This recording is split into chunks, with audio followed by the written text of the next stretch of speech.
Okie doke. Back again. Back again. Right. This time.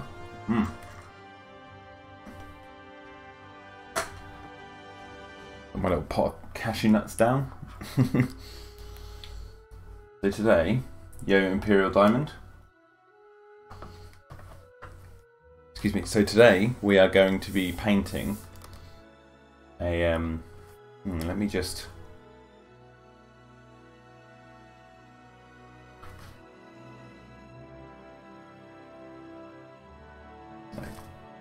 working out if I wanted to have the music on or off. So we're going to be painting a area of the base, and I was thinking of doing it in here. So if I just grab bright colour,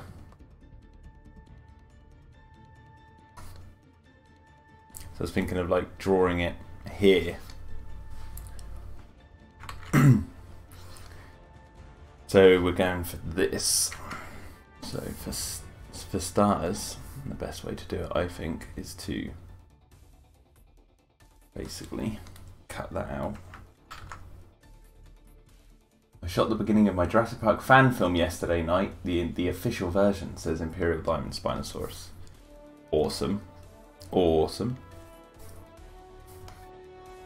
That is what we like to hear. Right. And then go into this. So I'm just going to use like rudimentary lines to come up with the basic look.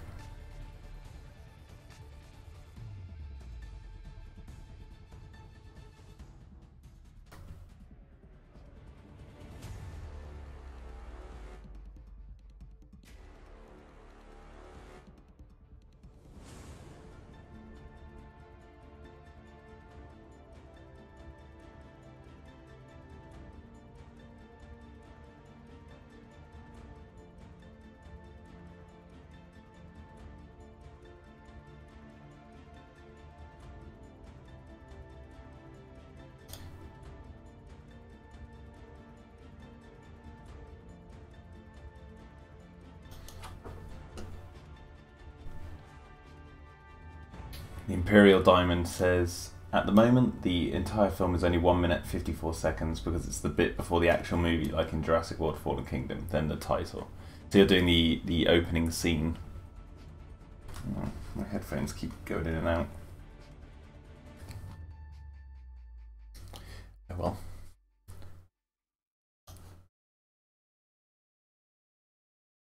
Right, I'll place that like that.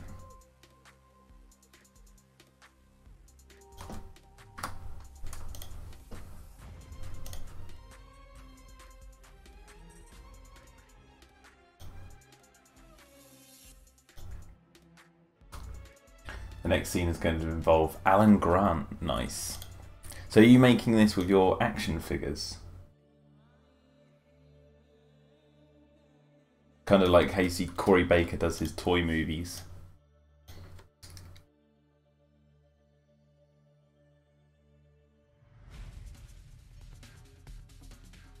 Yeah.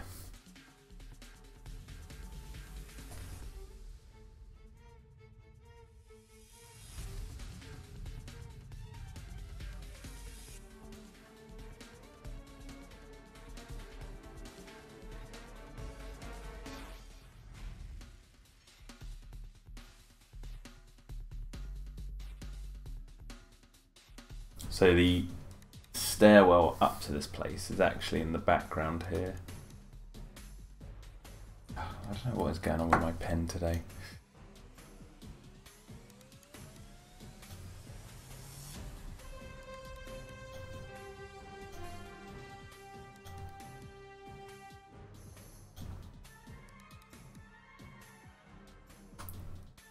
Welcome to Jurassic World Defending Dinosaurs.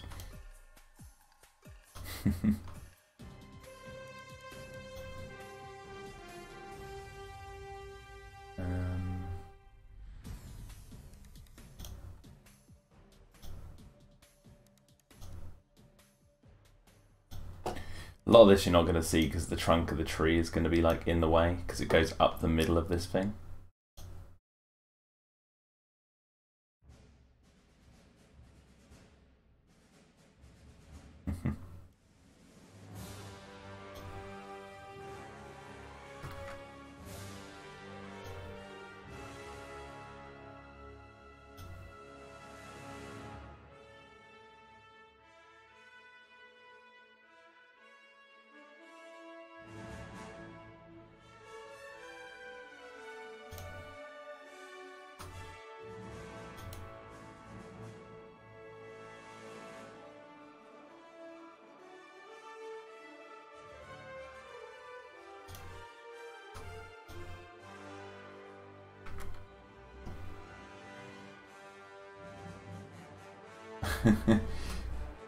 Oh, you've used like a Doctor Who action figure. Who's Doctor Who playing? Is he playing Alan Grant? And are you going to credit him as Doctor Who playing Alan Grant?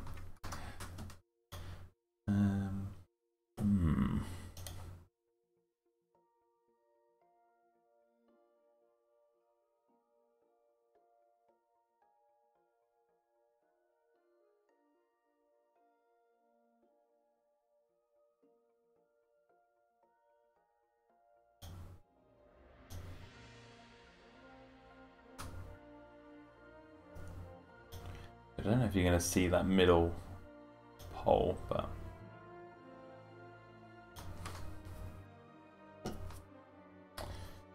he plays the guy at the start who gets attacked by the Allosaur, but I do have a proper Alan Grant figure. Nice. Is it the new Mattel one, or is it the old original Kenner Grant?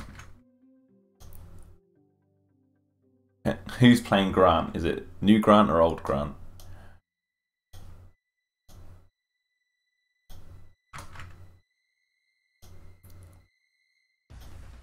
Okay, get the look at the stairs right. So this is a frame that's been a long time coming, where I actually... So early on in the cartoon you see the base like this, and I've designed it in such a way that you can... I mean, this is not the highest res picture, this is the low res one. You can go into all the detail here. You see it's like a golf buggy type thing. There's solar panels, and you've got the water pump keeping the water at this level. And then you've got the entrance to the paddocks, which go off into the jungle, and they're all on these walkways, so they don't actually go in, onto the ground unless they, open up these gates. And I've got two characters who are actually talking up here in this one. Will there be a baby dinosaur? That's the Imperial Diamond. Yeah, there is an infant dinosaur in this, or two, but I can't really say without spoilers. What the infants, there's an important kind of story beat with the infants.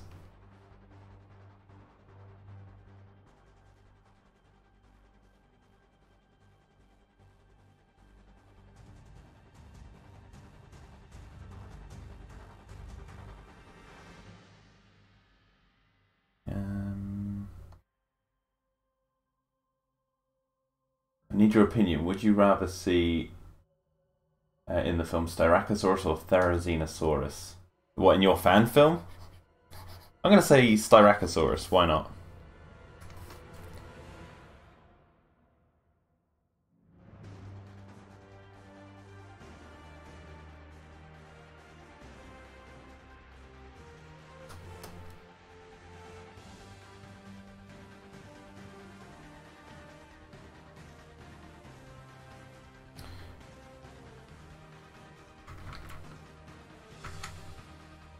Trying to work out like whereabouts the floor would be.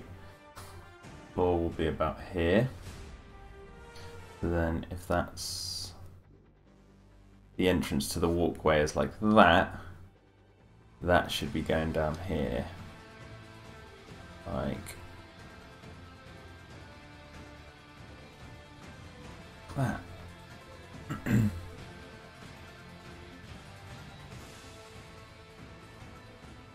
I'll keep the line here, this line here, which represents the floor, so I know how tall my character should be.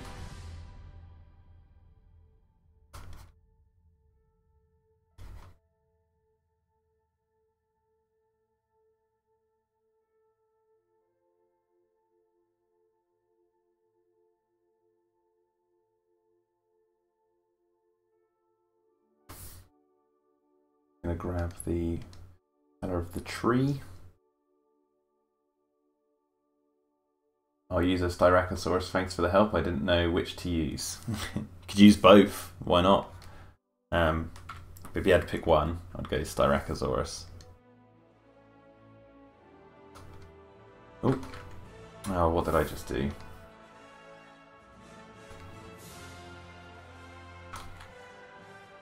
There we go.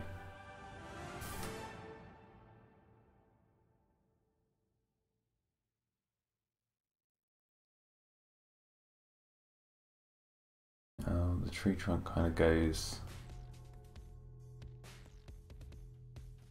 through the middle. I'm going to put one at a slight angle, like this.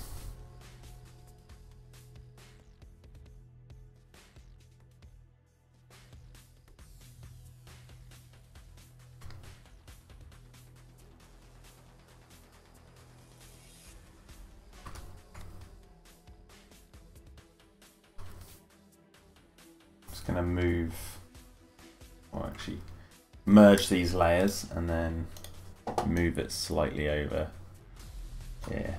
They're actually seeing this from the opposite way. So if I can draw it on that layer, just so we can get a better understanding. Yeah, so we're looking at this like kind of from that angle, and that would be like this.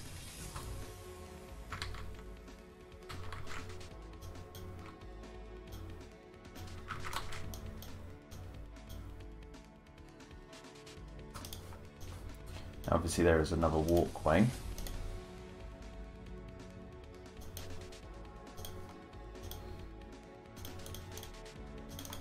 Just call that layer lines and call this the example.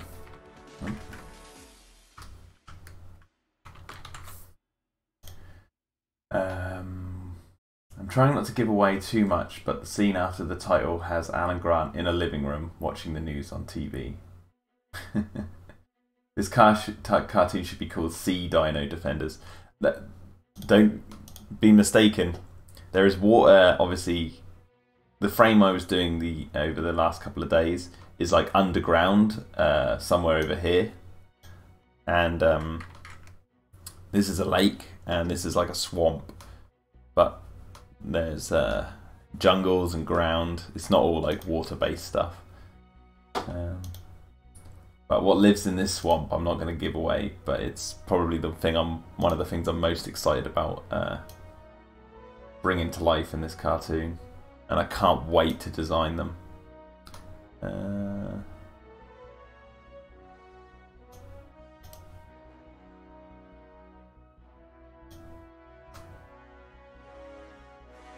So that comes up at an angle, that goes off to the side. Maybe I'll slightly do it like this, so it looks kinda...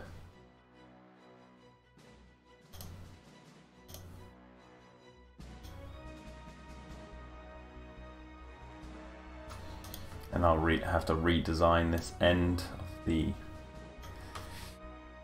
thing.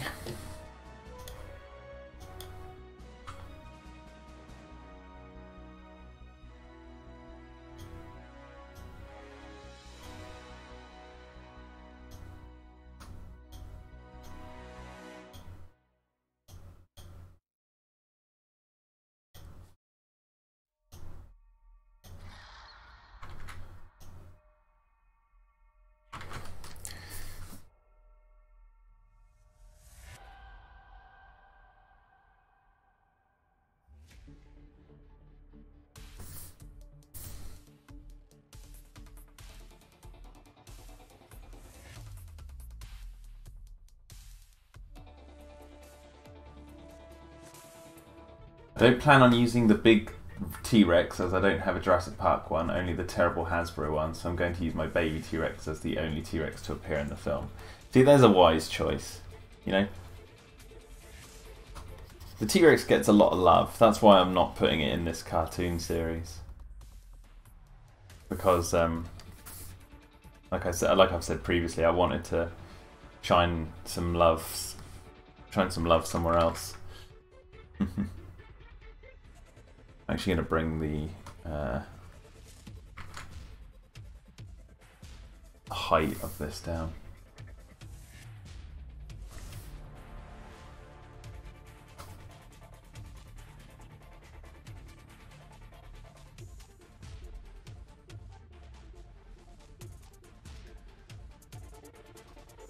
The Spinosaurus is going to have a big role in the film. Do you have a Spinosaurus action figure then? And if so, which one do you have? Which one are you using for your fan film? And also, I'm not surprised, considering your name is the Imperial Diamond Spinosaurus, that the old Spino is set to appear.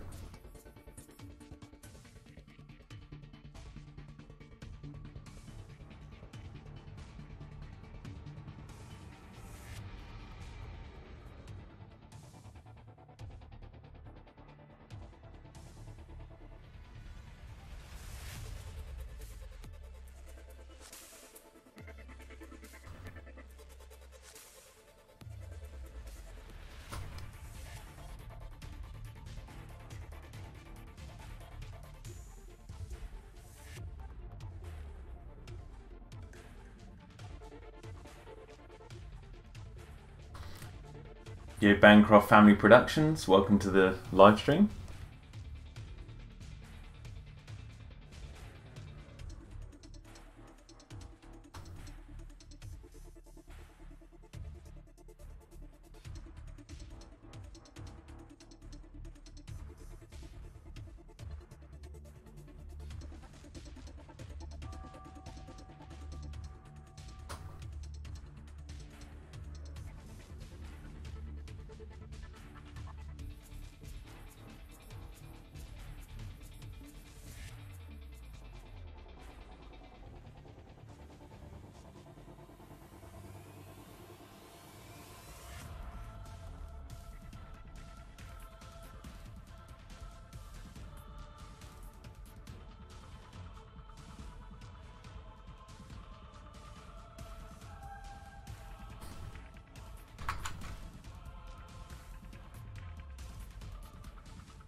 Very good, Bancroft, very good. Doing really good. Happy to be doing a different kind of frame to what we've been doing previously. We've gone outside, so I'm painting this walkway, which is this one here. On the base. So this is where Dino-Defenders is basically set. Underground and on the surface and out in the jungles where the walkways go off. How is the weather over at your part of England, Jack? It's very sunny over here in Warwickshire. I'll have a look. Some mild overcast. Some mild overcast, nothing too... It doesn't look too sunny.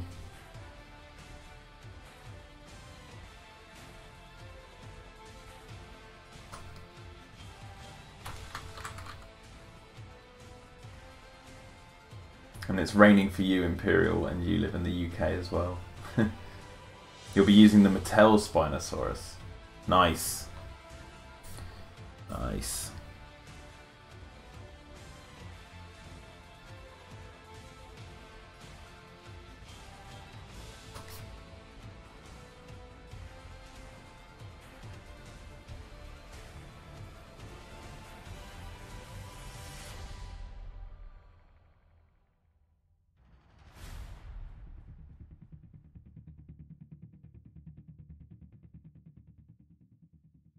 Don't think you can shoot any of your Jurassic Park fan film today because of the rain.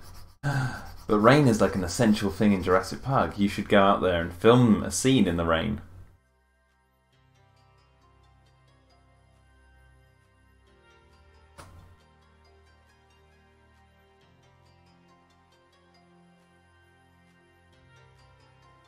Funny how people consider such a small island can have so much variation in weather in different locations. Yeah, yeah. I mean, I love the fact that you can never tell what the weather's going to be like in the UK.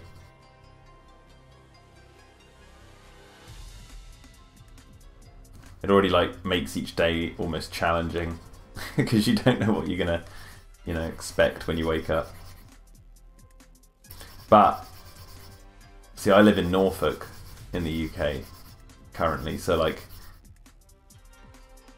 we don't usually get bad weather. I think the worst weather we've gotten was back in 1987 with the hurricane.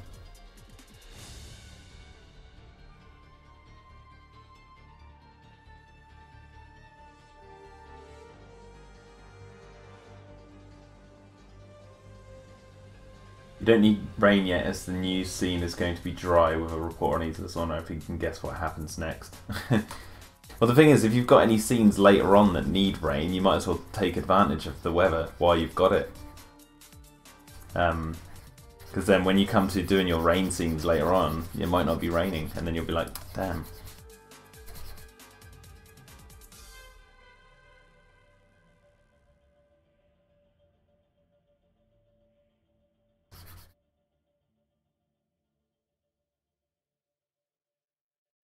And there we go.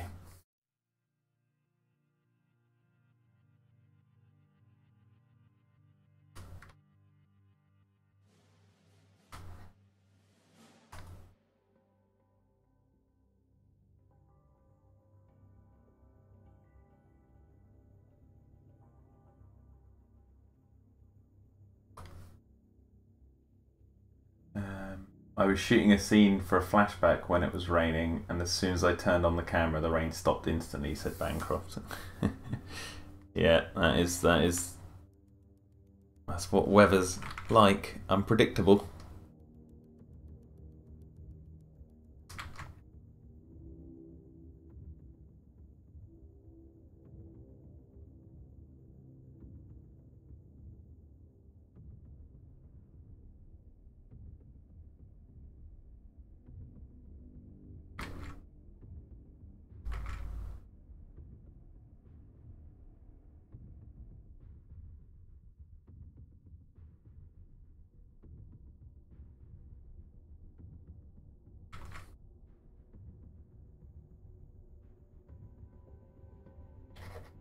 I mean, if you have a good hose or something, Imperial, you can make it rain whenever you want, I guess. Like, you just get a watering can, a cheap watering can.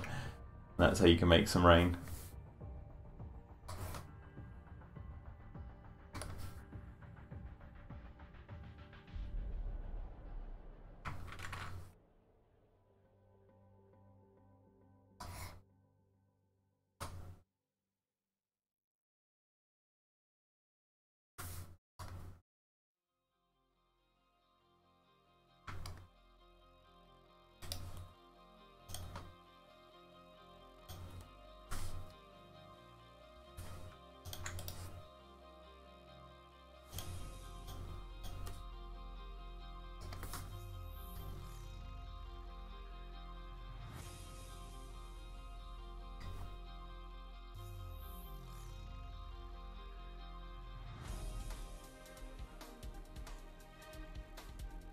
I have a sprinkler type thing which sprays water up in the air.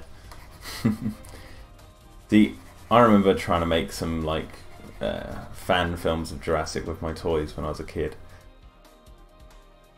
Whenever I played with the action figures, it was always the story that I wanted to get right. And that's basically what's led me to create Dino-Defenders, because like I might be painting this cartoon series, but essentially this is me like playing. But it just takes a long time to set up like each scene.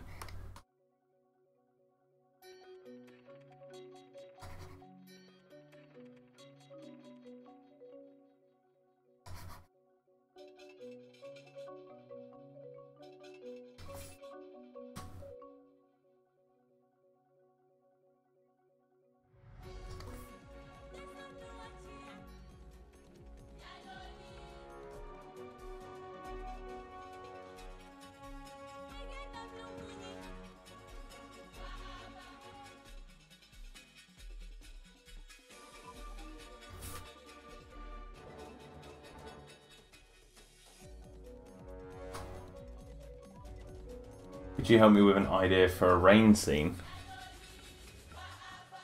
What if you had a scene where there was like a mudslide because of the rain, and you know, they're at the base of like a hill and the mudslide's happening, and they're like trying to get away in their vehicles, if they've got vehicles that is, and then the mud traps them down, but then they see on the top of the hill where the mud is like sliding down with the rocks is like the Spinosaurus or something, and they realise that that's sliding down the hill towards them as well. And it's like a tense moment where they're trying to like drive out of the mud as they're looking out the window, and the Spinosaurus is like sliding towards them, and you know that like, one, they could either be crushed by the weight of the Spinosaurus, or two, if they survive that ordeal, the Spinosaurus might attack the car and kill them. There you go. You make the rain a dangerous element. It's not only just like an elemental thing, but it's like the rain becomes part of the danger as well because it's creating a mudslide.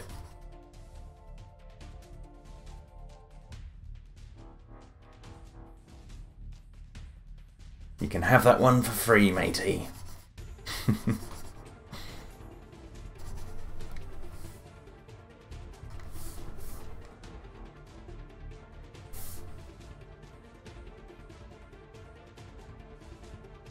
And you just so happen you have a JP car to use.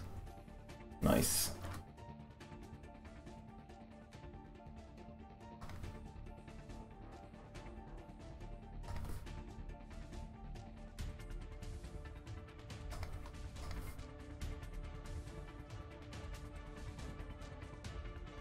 Whenever I used vehicles in my old games as toys, I always used to like have it so the characters discovered like. So as you've seen probably in previous streams, I have this old Jurassic Park toy which is gonna look like a ghost car again, but like it's all smashed up. I've got the wrong wheels and stuff. I can even take it all apart. The windshields come out. But like I always used to have this, like I even burnt it. I don't know if you're going to see that on the stream. Let me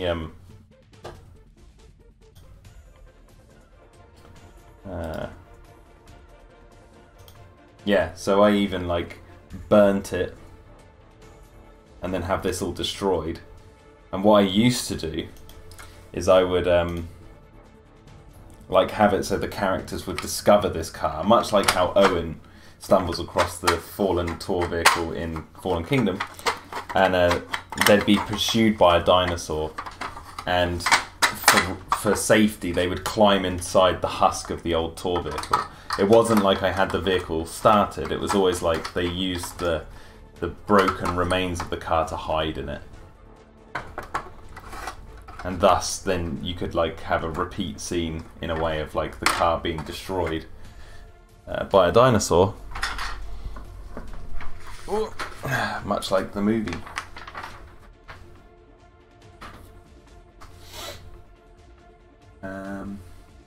Bancroft Family Production says, or maybe they're at the top of the hill and they're trying to climb up, but they're slowly sliding down towards the Spinosaurus waiting at the bottom. There you go, exactly. Yeah, the rain is making it impossible for them to get away.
I love this song.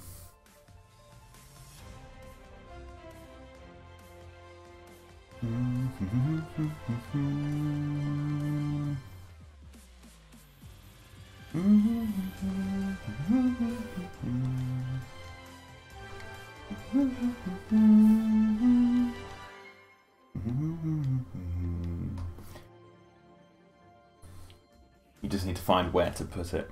Well, there could be like this old, if they're on Isla Sorna, there could be this like old abandoned factory where they manufacture prototype vehicles, getting ready to send over to Isla Nublar, so they could have like the old tour cars in there.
Okay, that's looking pretty darn good.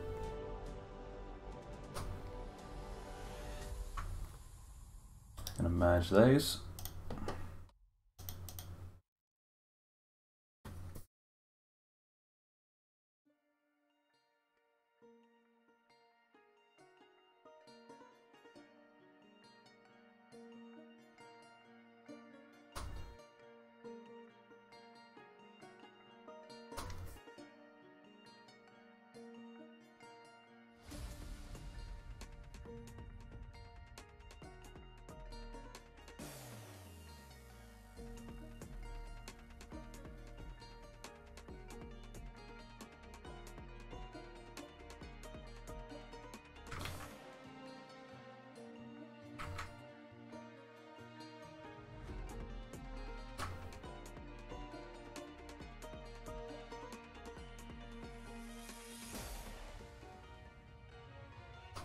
Just going to retweet the fact that I'm going live again.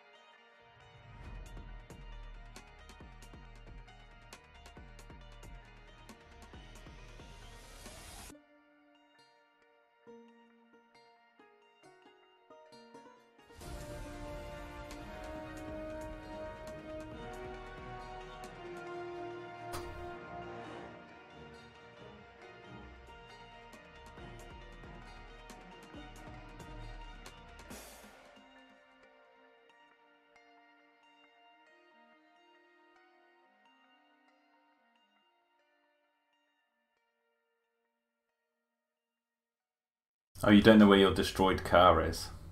Hmm. I wouldn't know, would I?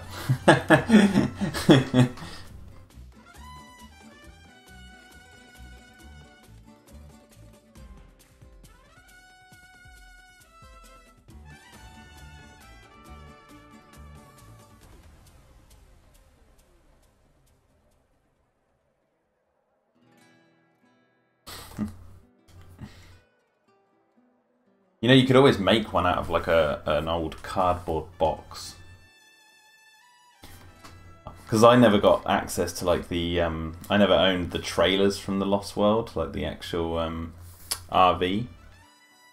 So I used to make them out of like old cardboard boxes and then have them sort of partly destroyed. Because obviously I wouldn't have wheels to put on them.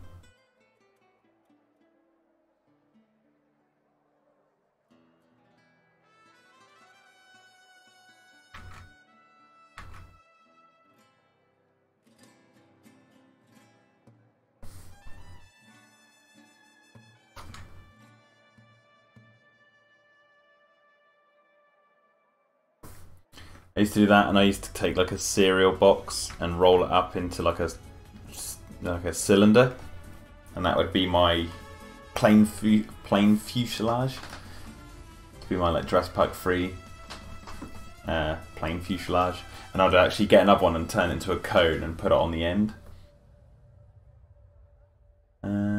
Right, I think what I'm going to do now is add detail.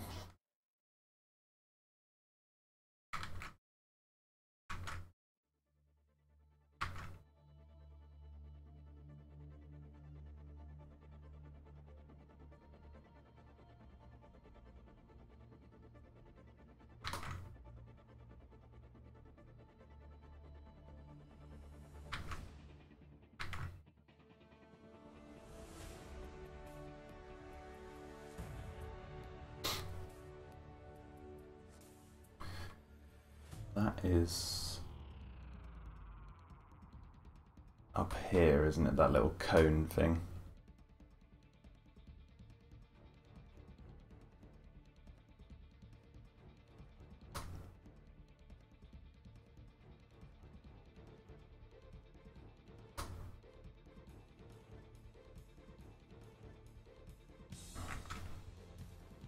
Yeah, I used to make all sorts whenever I was playing with the old Jurassic Park toys when I was a kid.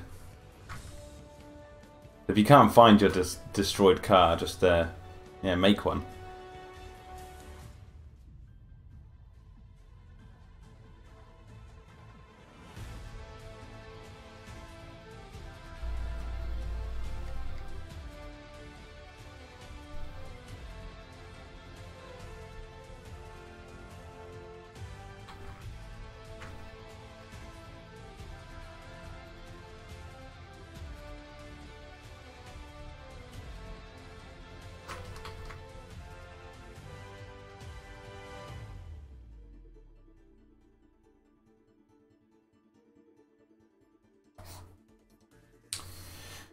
Okie dokes.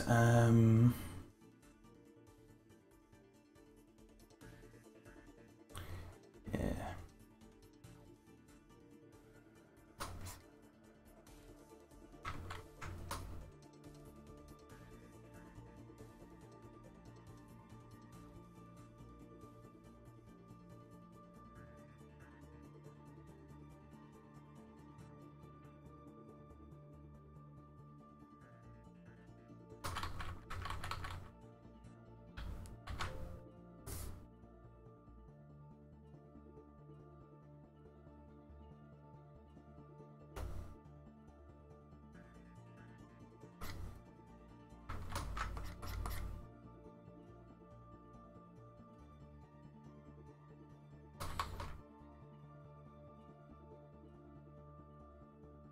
You still live with your folks, or if you've moved out, maybe it's maybe your parents would know where it is.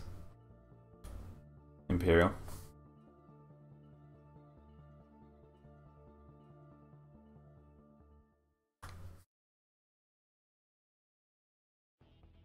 You're going to look what prices are on eBay for Jurassic Park cars. Quite a lot. It'd probably be cheaper to go like for a Mattel Jeep Wrangler.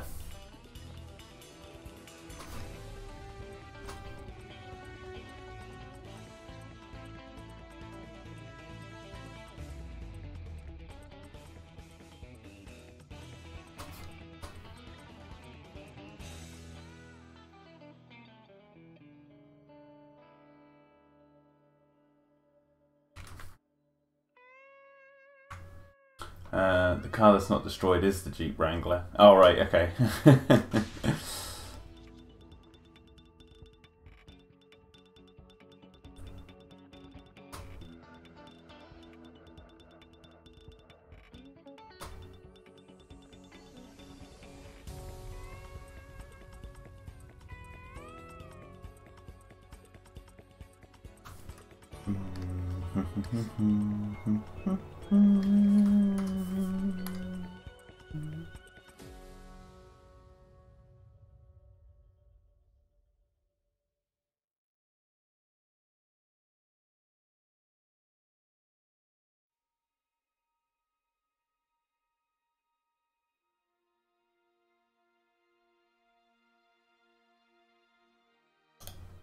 The pixels in the area empty.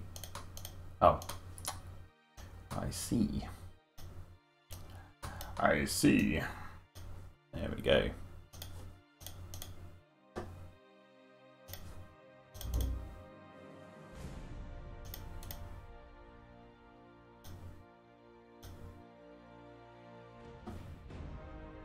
Oh, was that someone at the door? 1 second.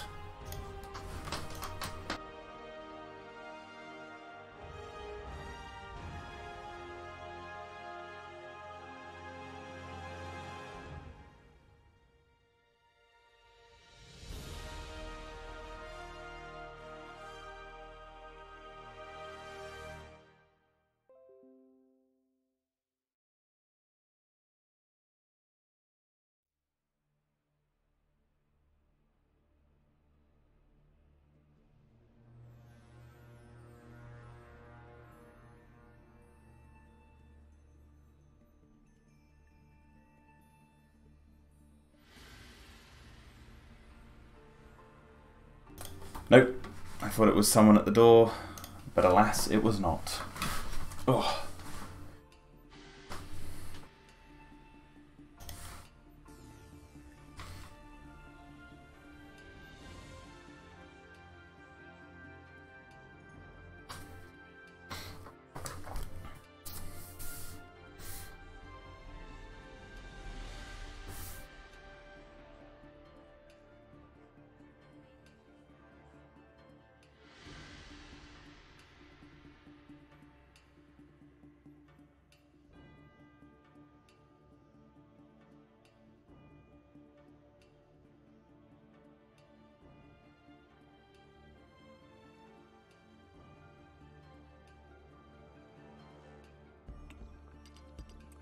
I found the Explorer, but it's in a bundle of Jurassic Park stuff, and the bid currently starts at £27.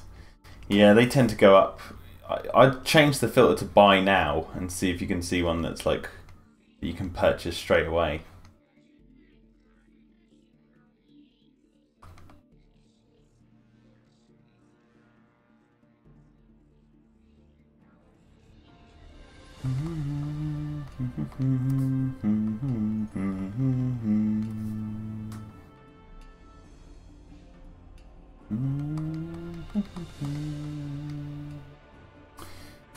Okay.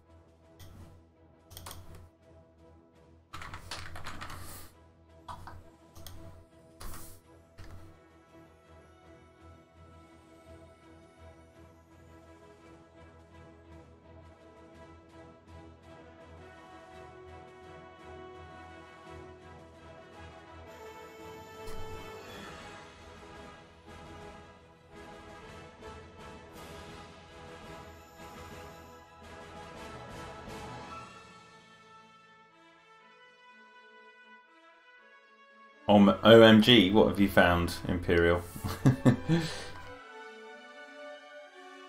What have you discovered?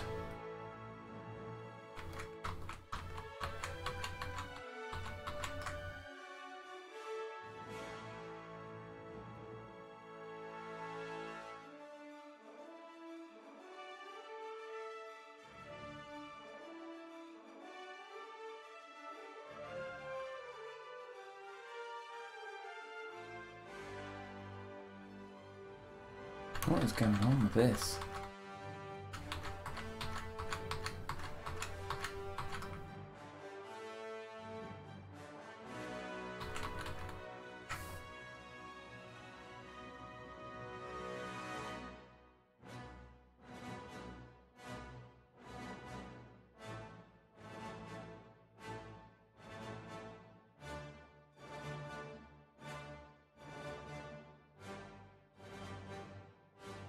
I went to Jurassic Park Vehicles and there's an Explorer going for £12.95, but it's a bid.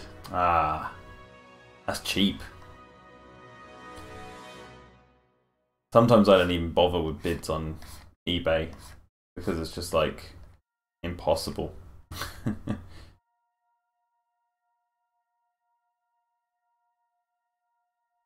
just sort of scalp the buy now section.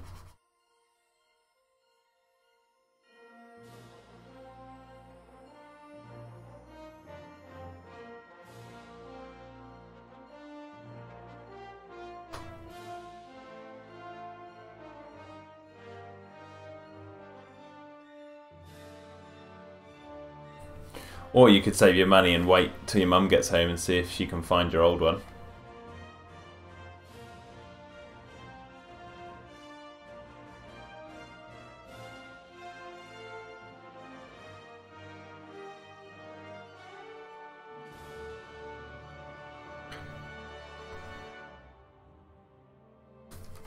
Have a sip of tea.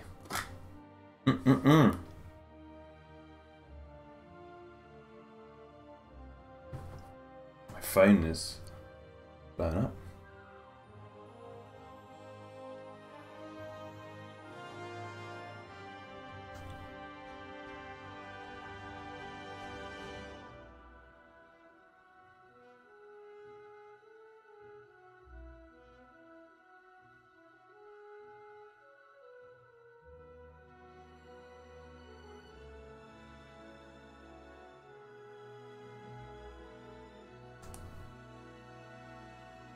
I could use a mini Explorer I have for a far out shot, but the Jeep Wrangler for up close shots. Well, wouldn't people see that one becomes an Explorer and then goes to a Jeep Wrangler? You mean you'd use the broken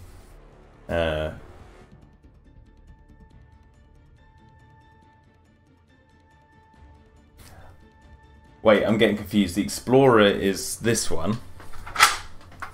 This is the Explorer, the green car, and then the Jeep Wrangler is the red and grey one. Are you saying you've got... Oh crap. Are you saying you've got two red and grey ones? Or two Explorers?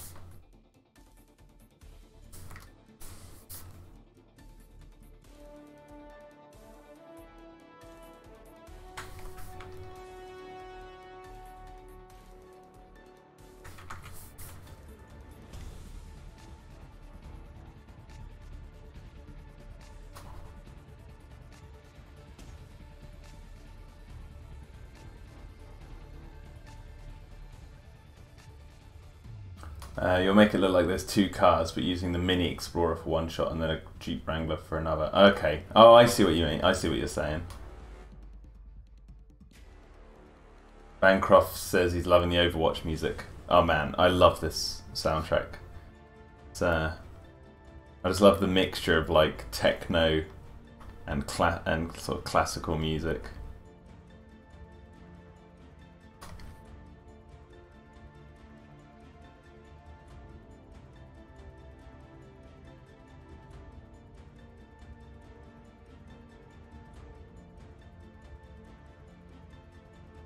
And then obviously all the different like world styles as well that it goes through.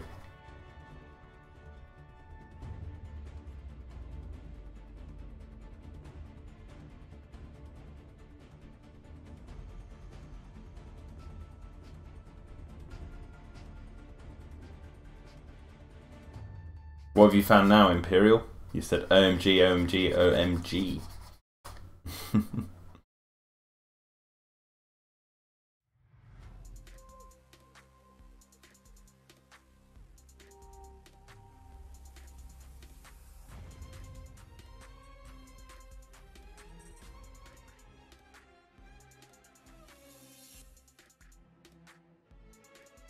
See, when I'm designing like trees and foliage, I just make it up as I go along to make it just look like a tree or foliage. But I wonder if any actual botanists who know plant life would look at what I draw and go, oh, that is that species of plant. Or that species of tree. An original Jurassic Park first movie giant stego bid for £5 and a Jurassic Park gate with a T-Rex eating a raptor. Nice. eBay is a pit of sadness and awesomeness. I always see stuff on there, I'm like, that'd be pretty cool to own. Like, you wouldn't believe the fight I had to go through to find one of these, the Chaos Effect Raptor, even though it's going to be all... The Chaos Effect Raptor, like, you know, relatively cheap. It still works. Yeah, it does. Oh, got that.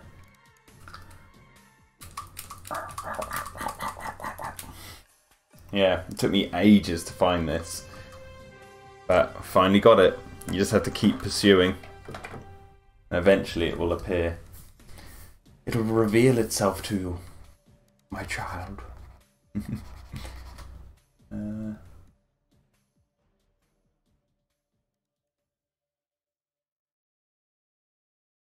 You also found 2 Esther Mondasukas Dino Tracker series for £3 bid. That's good. Are you sure it's legit? Is it Jurassic Park or is it extinct?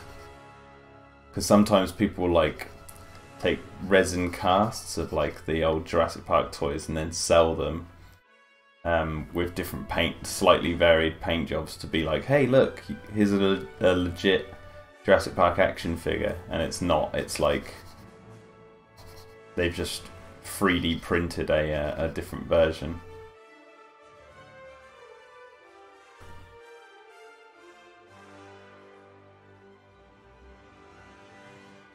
I can't tell, but it looks legit. I'll go check the mark. Yeah, look for the mark of Jurassic Park.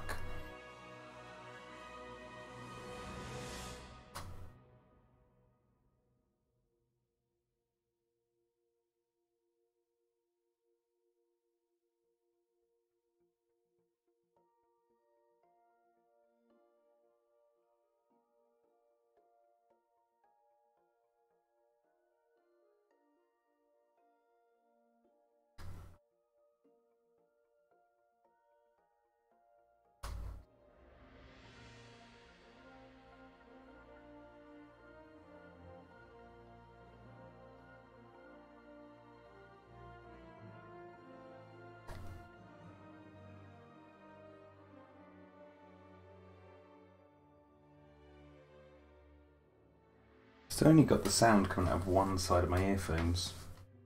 I don't know where that is. Is that I'm leaning on the wire or something? Oh, there you go, got it. Oh, you don't see a check mark, so rest in peace. Exactly, you've got to be really careful, that sort of stuff. You don't want to get ripped off. However, if one of those guys is making a really cheap Jungle Explorer or something, and you need it destroyed, you could just buy a cheap knockoff one and then burn it and make it look destroyed or something. but don't play with fire. I'm not condoning playing with fire.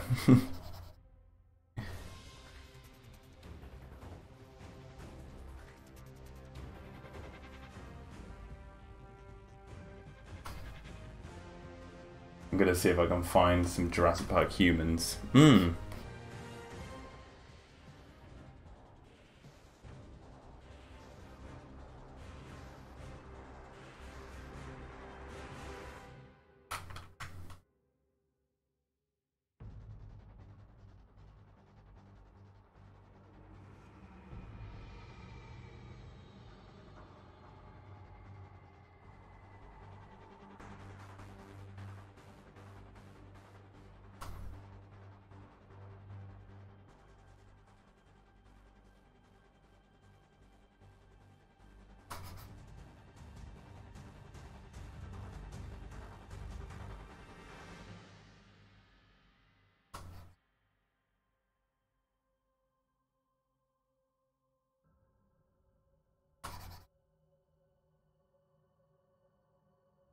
Tim Murphy is selling for cheap. Yeah. Some of the humans on eBay go for like dirt cheap. The more common ones.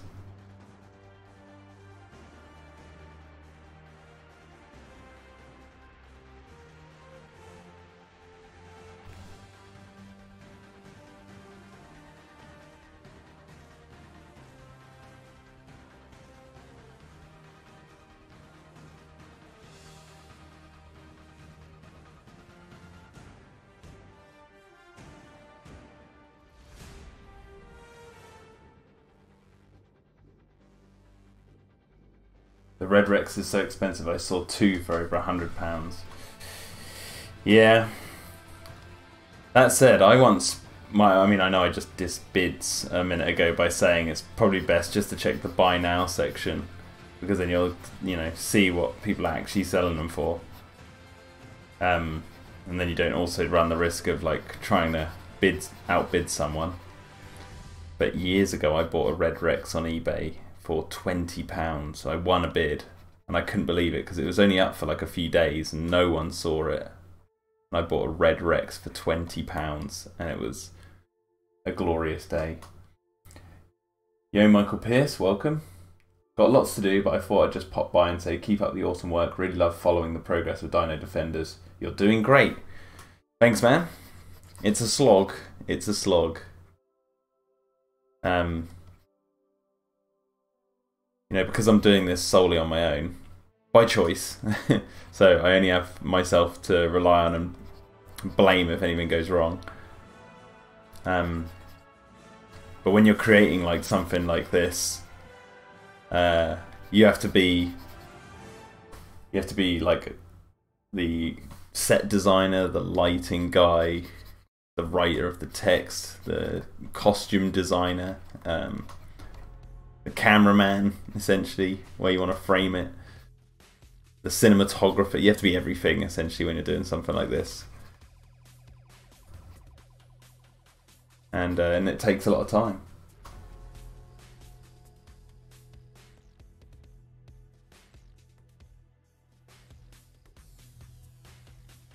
But thank you, Michael. It means a lot.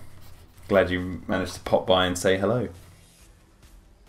I love. I really want to try out Jurassic World Explorer.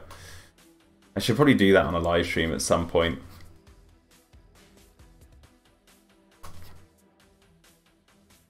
And explore what you've created to sort of shine a light on fan projects that deserve to get the love.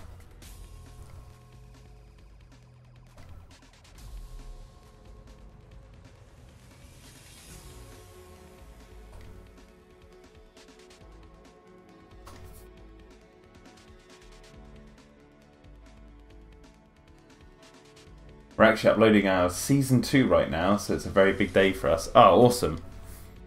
Nice. And what does Season 2 entail?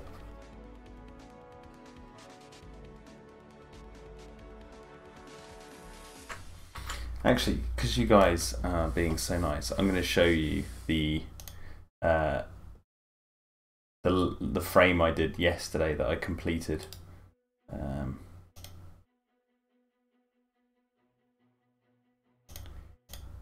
I'll show you an exclusive frame if I can.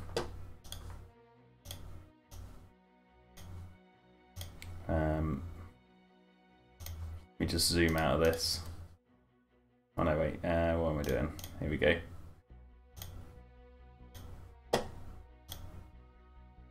Oop.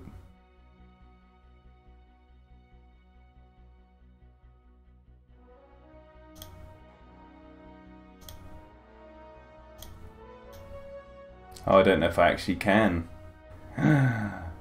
No.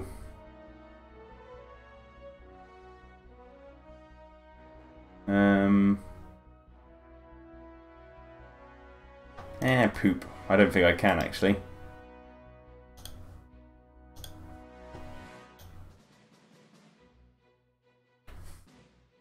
Season 2 adds many new features, locations, and of course dinosaurs. Been working on it with my team since January. Kind of insane how much we've added. I think people are going to love it.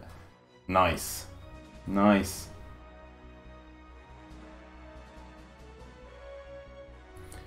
Just trying to see how I can show you guys this frame.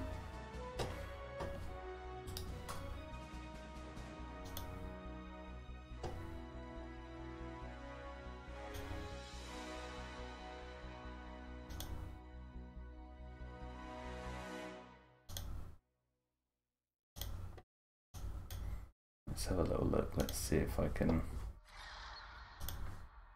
do it this way.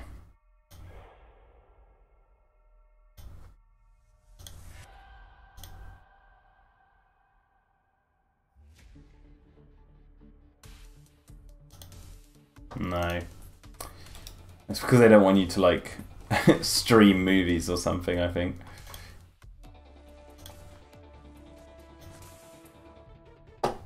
Just want to see if I can open it in anything else. Open with...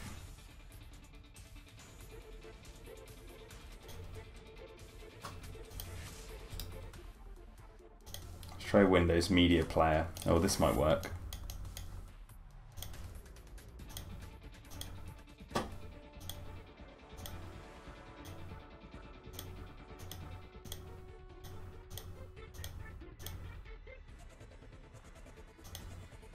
No, it doesn't. Or does it? No, that doesn't work. Oh, poop. Oh well. Are you using OBS? Yes, I am. If you could help me out, I don't know if I... Let's see. Oh, let's try game capture. Specific window.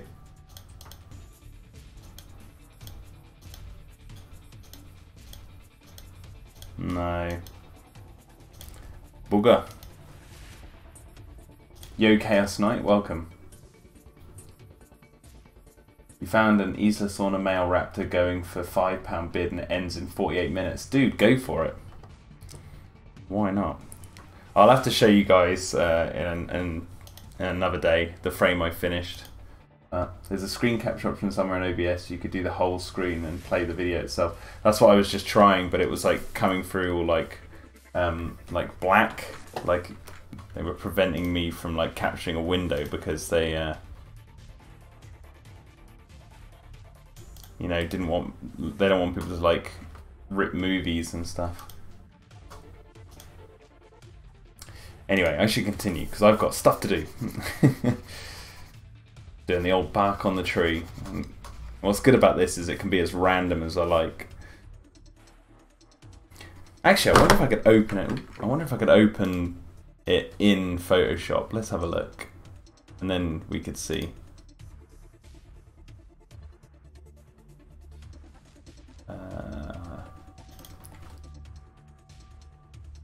Okay, well we got it in Photoshop. Here you go. So you should be able to see it.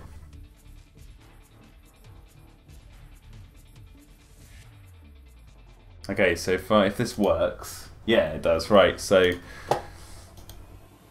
I press play, it should work.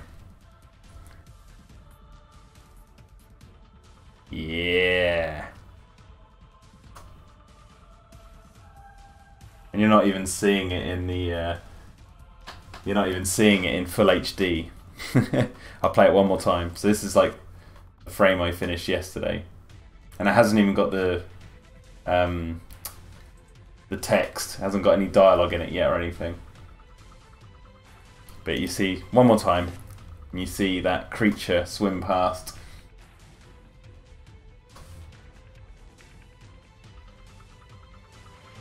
There you go. Right, enough spoilers.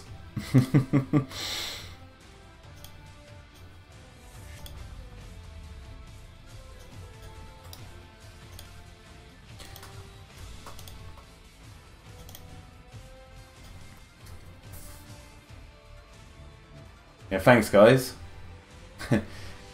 Yeah, shh, no spoilers. But the thing is, it's like, I was saying this yesterday, that like you get some spoilers in, as in like in the series, because, excuse me, like you're seeing the process of me making it, but you don't get any of the dialogue. There will be specific scenes and shots that I won't be live streaming when I paint them. Actually, the majority of frames that I do paint, you know, are offline. But you do get to see like the creation of like what the next shot will be. And I thought when I came up with the idea of doing these live streams and creating the cartoon, I was like, you know, the idea was to do something different, to be like, hey, you can watch the process of this cartoon being made and literally see what goes into creating something like Dino-Defenders, which once complete might just look like a load of pictures with text going over them and some music, but there's always a lot of work that goes into this sort of stuff. And I can imagine, you know, with you guys, Michael, creating the Jurassic Explorer fan game or interactive tour, the work that must go into that is insane. I always think that people appreciate the thing at the end if they, you know the process of what goes into it. I mean, that's why we watch the making of movies, because like when we watch that, we're like, wow, look at how they did all this, and look at the time and the effort and all that sort of stuff. But live streaming is still a relatively new thing. It's only like, what is it like? I mean, going live is nothing new, but like live streaming on YouTube and stuff is like, and Twitch has been coming out in the last like 7 or 8 years. And I figured it's a good way of like taking advantage of that liveness to not only interact with you guys and give you information and stuff on the series and talk to you guys and all that sort of stuff, but also you guys get to see the process happening live.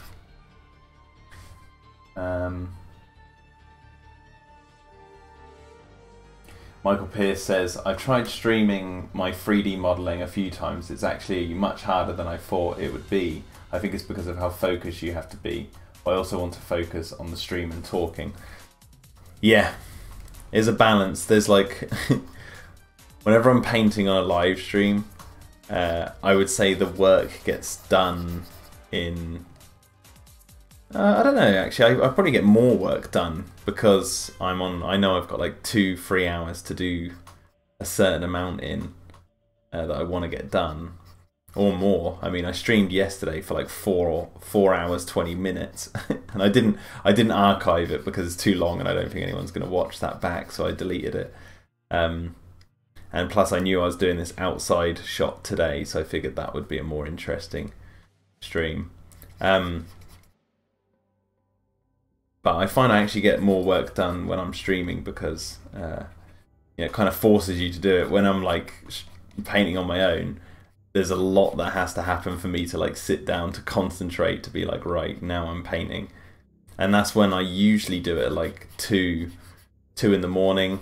The frame I just showed you a few seconds ago, that was finished at like 3:10 in the morning, and then I went to bed. because I was like, I need to get this finished, and because at night you can't really do much. My wife was sleeping in the other room because she had work today, and like, you know, it kind of forces your hand to get a lot of work done. Whereas if it's in the middle of the day and I've got other stuff to do, you know, house chores, or I've got a job I've got to go do, I'll you know, the painting doesn't get done as quickly as I'd like. So I think with live streaming, it is difficult, but there is a balance to be had, is basically what I was trying to say. Yo, Dylan Dino, welcome. Michael Pierce says, but yeah, working on Jurassic Explorer has been insane. Every 3D model in the game more or less takes at least 6 hours each. Bigger assets like our gyrosphere took 2 weeks to model and finish. Jesus. And I mean, that's just from the art side for me. There's also, of course, putting it all together, programming. It's why I love seeing the process of others, like with this. I think those who aren't creators usually don't understand how long these things take. Yes, I think a lot of people grossly underestimate how long things take. The Imperial Diamond Spinosaurus says, Jack, I just found a Jurassic Park 3 black T-Rex and it says rare. Do you think it's real? No, I don't think there is a black T-Rex in the JP3 toy line.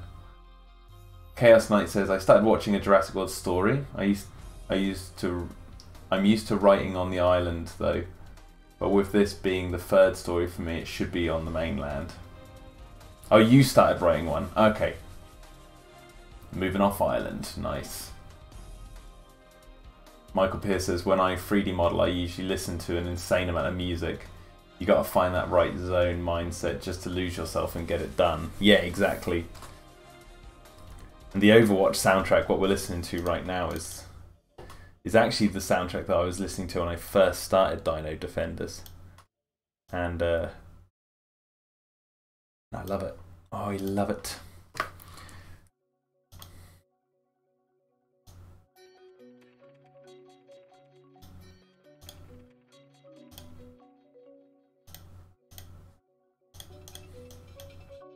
Yeah, I listen to...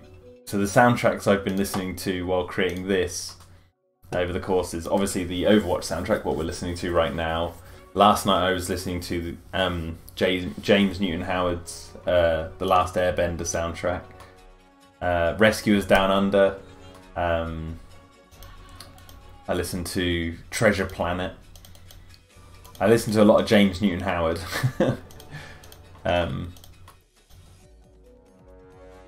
Or sometimes I listen to like rock music. Or Nero, go for some like kind of techno-y, dubstep-ish kind of stuff.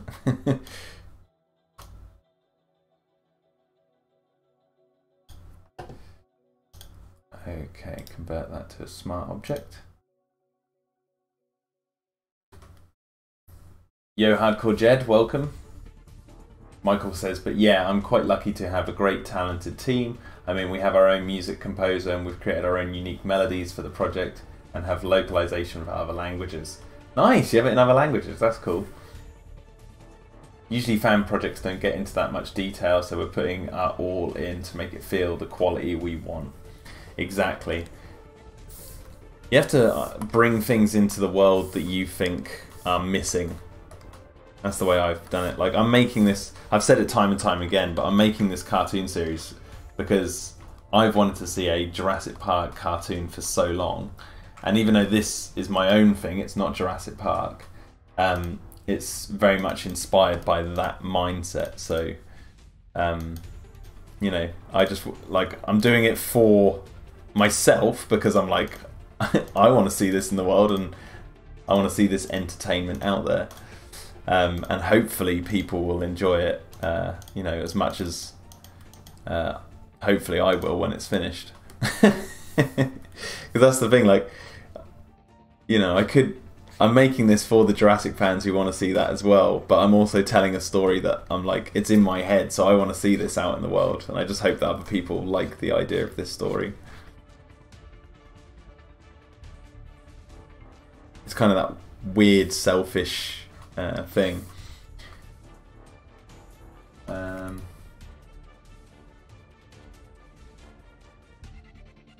What time is it where you live? Because your live stream starts at 3 AM in the morning for me, says Hardcore Jed. Right now it is 10 to 1 in the afternoon. And Michael Pierce says, I feel like Dino-Defenders was grabbed right out of the 90s and I love that. Well, the name Dino-Defenders comes from the Jurassic Park 3 game, Dino-Defender. And it was someone on a live stream when I was painting really early on who came up with the idea. They're like, oh, you should do call it Dino-Defender after the game. And then that's when I came up with Dino-Defenders. And then I added the Extreme on the end, Dino-Defenders Extreme, to cater to that sort of 90s feeling. However, the title is a joke. And I can't really say much more than that. They reference... The title does get said in this cartoon. But I don't really want to say the reason why, because I'll spoil it. But they acknowledge basically the ridiculousness of the title Dino-Defenders, because as I've said in previous in the past and on the Patreon for this is not for kids. This is going to be for Jurassic fans who are like myself, who grew up wanting a more mature, darker, look at Jurassic stuff, like dinosaurs. Like, there's going to be blood in this. There's going to be people in lots of peril. There's swearing, not a lot, but like there is swearing, and adult themes. So hopefully it will be that kind of, like, make those people happy like myself, because that's what I want to see. And obviously I'm not tied to a studio doing this, so there's no one telling me, no, you can't do that. It's like, yeah, I'm going to do it. I don't care. What else are you guys saying? Chaos Knight says, always create what you want to see. Exactly. Michael Pierce says, it's 7:51 PM here in Perth. Nice. Oh yeah, you live where Tim lives. Yeah, he mentioned that the other day. Ooh.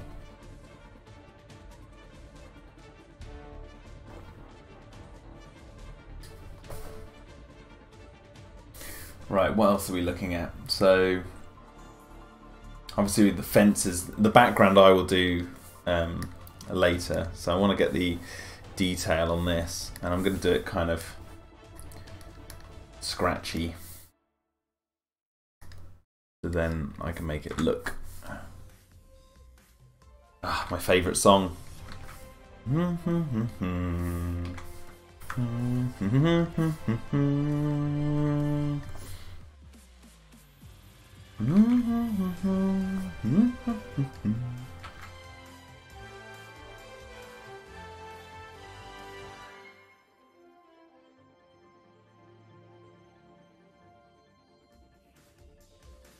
This track's called Hollywood on the Overwatch soundtrack,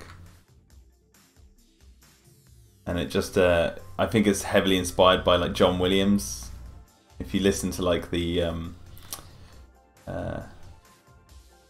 twinkly sounds when it kicks off in this bit, that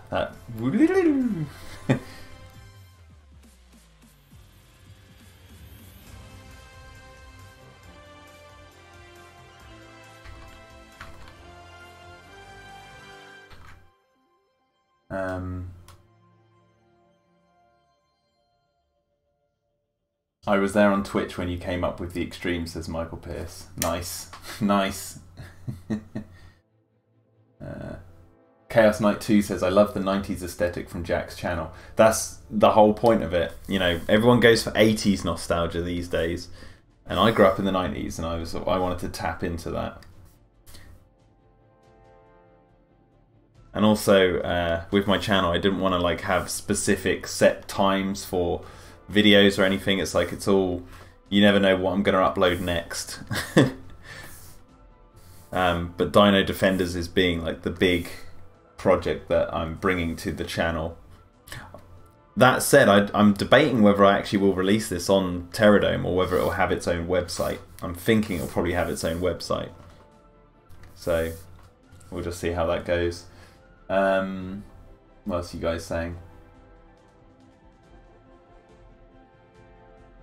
Michael Pierce says, it was wild seeing Tim on TV in Perth. I saw it before I knew it was a thing online, so I was taken aback a bit. But I love what he said at the end of the interview. Really inspiring for sure. Yeah, if you wanna achieve something, you've basically got to have the drive and the passion to actually want to do it.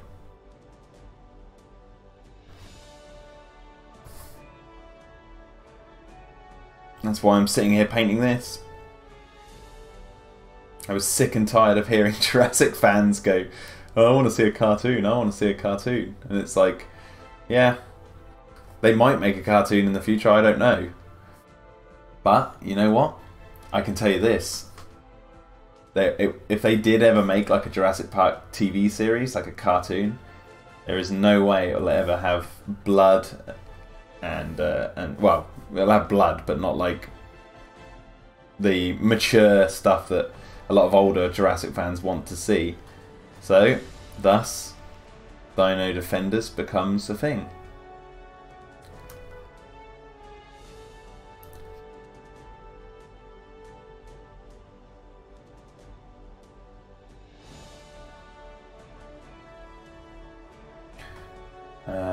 What else are you guys saying? Michael Pierce says, I'm not sure if it's intentional, by the way, but this building is absolutely reminding me of the Jurassic Park 3 Avery. Oh, I actually took this from this idea from like the Ewok village in Star Wars, and my book. Actually, I've got it here. I've got a copy of my book, which I might have to up the screen to show you guys. Let's have a look. Myself, yeah.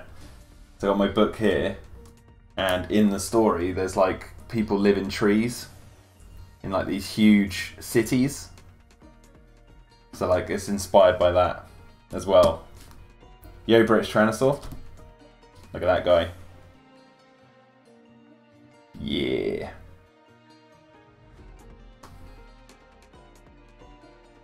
Reminds me of the tree top gazers. Yes, Chaos. And that was my artwork. There's a running theme in what I draw.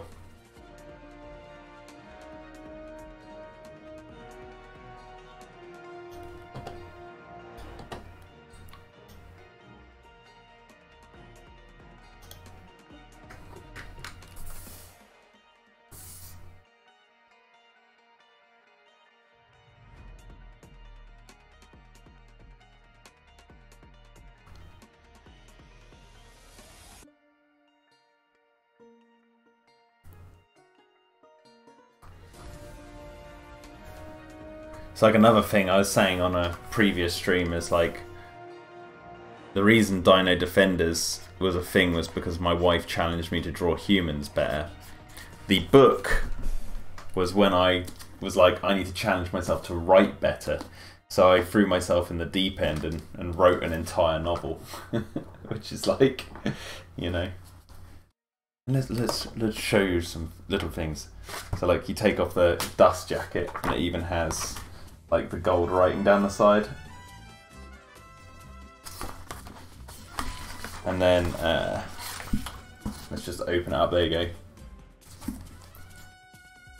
And we've even got like the newspaper that my local newspaper that published about it. And then you know, you open it up and you've got the map of where it's set and like places of interest. Yo, Jose Miguel C. Castro. And then I'll show you some pictures. What we got in here. The pictures in this I regret kind of putting in because I wish I wasn't as good as art in what I'm like now in a way. Did I take the? Let's just have a look. Show you some of the old dinosaurs, if I can. well, we've got a chapter called Carnotaurus. Nice, Imperial, you try and win that raptor. I thought I had a picture of the Carnotaurus in the opening, but I guess not.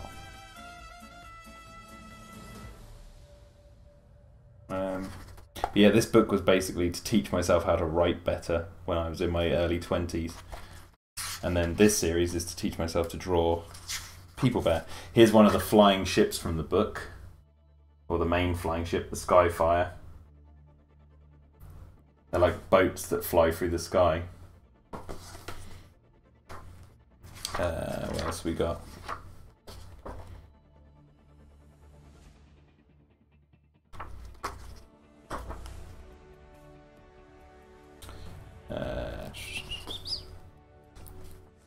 Okay, so there's there's the T-Rex, basically based on, obviously it looks very much like the Jurassic Park T-Rex. Got Shuntungosaurus is in there.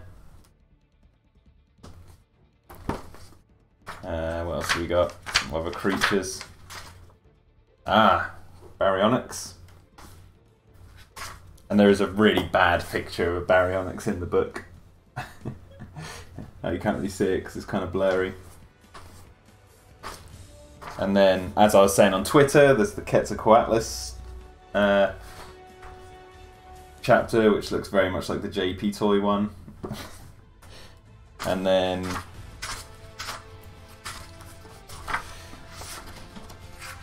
where's the other dinosaur? Yep. Amargasaurus.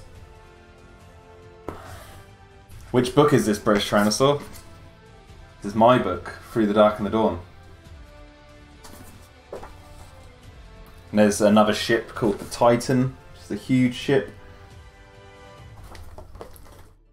And then you've got other, I think there's another ship in here somewhere. The Silver Hawk, I think it's called. Oh, there's a place called the Sanctuary, I believe that has a picture as well. Yeah, the Sanctuary, which is like this abandoned mining facility on the side of a mountainside where loads of monks live. Or a load of religious people who come together and talk about theology. And then, yeah, the Silver Hawk, which is another ship.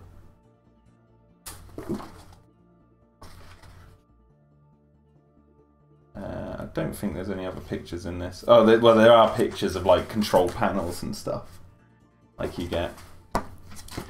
But yeah. Oh, there it is. There you go. The really bad picture of a Carnotaurus. I don't know what I was thinking when I was drawing that. Yeah, it's like you put your mind to something, you can do it. That's what I taught myself extensively. So this might not be the greatest or most memorable book ever, but it's something I wanted to see in the world when I was younger, and you know, it's hardback, it's real. And the same with the cartoon. So with the cartoon I'm learning how to draw humans better, but in the process creating a cartoon.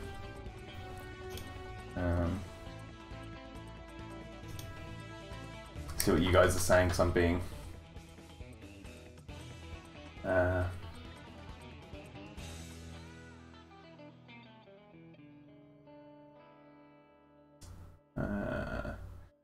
Jose says, hopefully this cartoon project won't be suffering like Escape from Jurassic Park and Jurassic Park Chaos Effect. Good luck, Jack.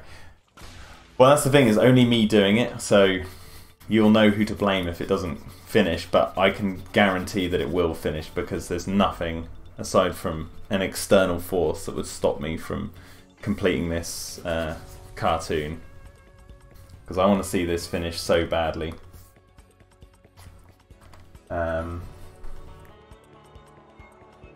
Humans are probably the hardest thing to get right in art, for sure. Yes, Michael, and that's the thing, it's like you know, that's why I'm going for more of like a stylized look, as I've mentioned previously, that I'm doing, because that way I can learn to do more realistic humans in the future through doing stylized versions.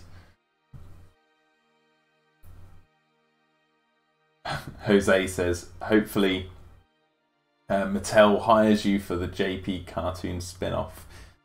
I don't know. Are they making something? I have no idea. I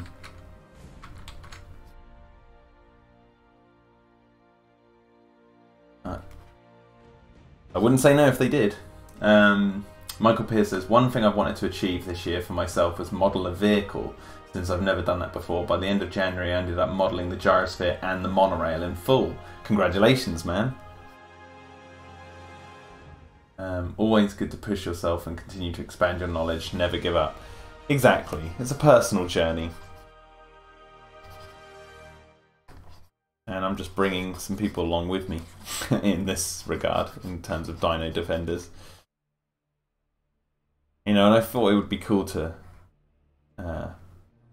have some input from people in the chat, and if they say like a good idea, I'll be like, yeah, that's a good idea, I should do that.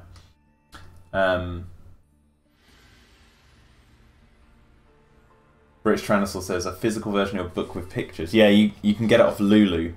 It's Lulu. There's the Amazon version, but the thing is, I've messed up my Amazon Kindle account or something, so like people can buy it and stuff, but I haven't seen a dime or anything from any of the Kindle versions of the book, so I've just sort of left it. But the Lulu version out there that's the one that, you know, comes full hardback. And it does take a while to turn up because they print and build to order. So if like you buy the book, then they build it, and it takes a while. It takes like a month or so to appear, maybe longer sometimes, depending on, you know, where you live. But it does arrive. I think I've sold like over 150 copies of the hardback. I don't know how many Kindle versions, because like I said, I have no idea how to navigate my Kindle account.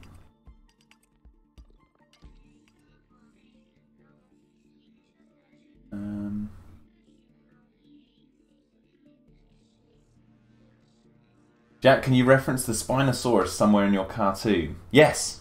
Yeah. I will reference the Spinosaurus for sure. The Spinosaurus isn't in it, but I'll definitely reference the Spinosaurus.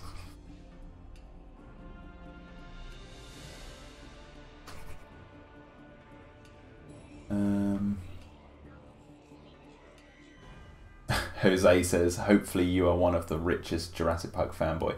I am not rich by any stretch of the imagination. I just bought a house, or a new home, sorry. An apartment, not a house, sorry. And yeah, they're expensive. So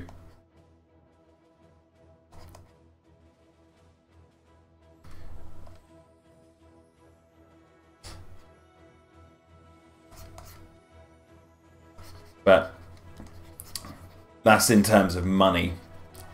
I've got a lot of memories that I'll treasure forever, and I guess in some way that's, you know, I feel rich in that regard, that I have such good memories.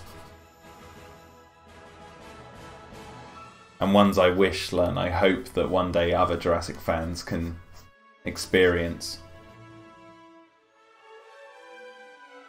But not only that, like memories of other things. Like when I released my book, that was crazy time. Because it was like 7 years it took me to create the book, and 5 years of just writing, 2 years of planning. That was the long part of it.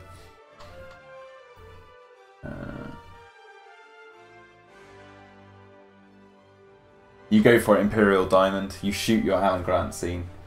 British Translator, hey Jack, do you ever get that thing where you're working hard on one thing but suddenly you're obsessed with a sequel idea so much you can't work on the thing you should be? Do you know what, if I'm honest, I don't quite understand what you mean, but if I'm understanding what you mean, Like when we came up with Jurassic World Regenesis, we were like, this is such a good idea, we have to do it. And it sort of hindered a lot of other work. And to be honest, it didn't go anywhere because you know, I don't know what we were doing with that. So it's like, but Regenesis did help spawn Dino-Defenders because it gave me that bug, that cartoon bug, to like work on my animation. Well, not animation, but like work on my drawing and yeah, and character designs and all that sort of stuff.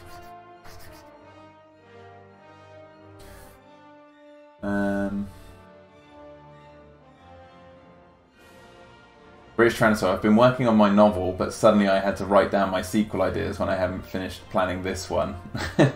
Yeah, it always comes up. Like I said, it took me 7 years to do the novel, and there were other things that came up in between then.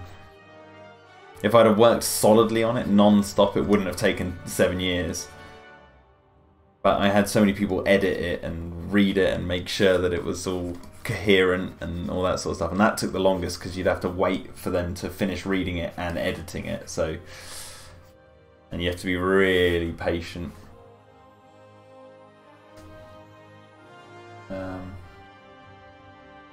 Congratulations, Diamond Spinosaurus. You're winning the male raptor on eBay. Michael Pierce, I'd say it's always good to keep those ideas going in your head. Let them inspire what's current, but don't let them push your current ideas aside, British Tyrannosaur. Yep, BT, Michael, BT, MP is right.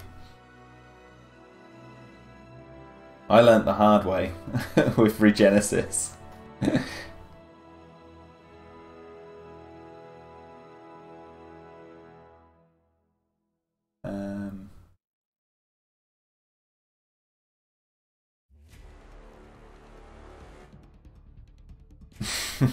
Your raptors might learn how to drive a car in your fan film. That's crazy.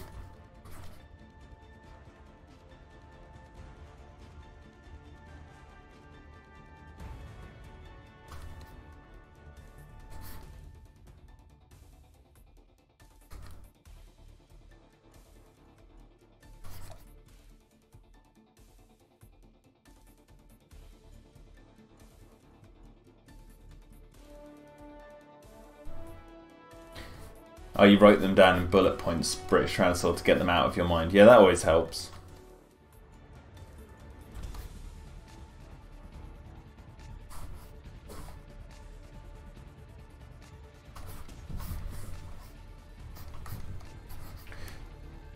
Well, I was saying this yesterday, that like I'm creating this cartoon series not because I want to become an animator, but because I just want to tell a story, because that, you know,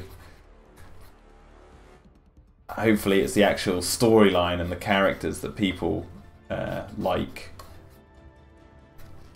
over the actual animation, because I don't want to be known as like an animator. I'd rather be known as a storyteller.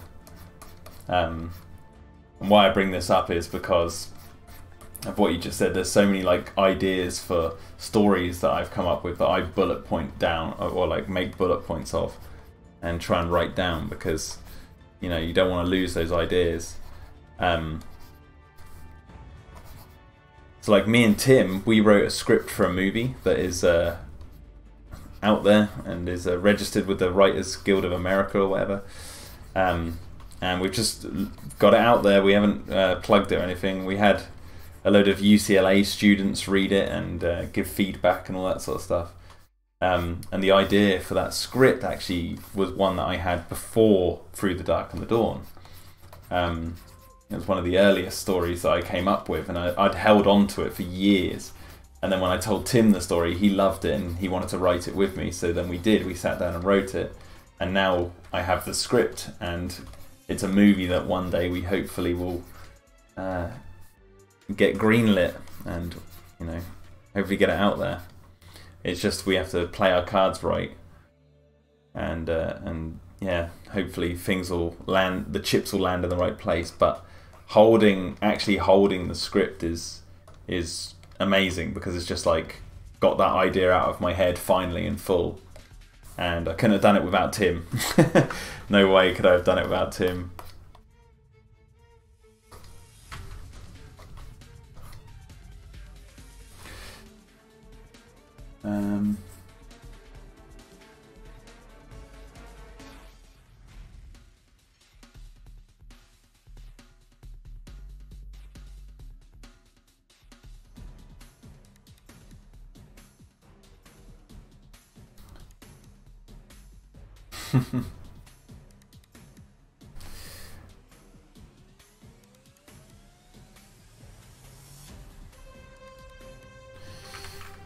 You know how like Disney cartoons have like 3D sections to them, or like cartoons in general will have like 3D parts to them? Maybe Michael, I'll get you to make like a 3D environment for Dino-Defenders. And then I have like one of those like what you get in like the Beauty and the Beast scene where they're like dancing inside the big hall and it's like 3D and they're like 2D animated. Maybe we'll do something like that.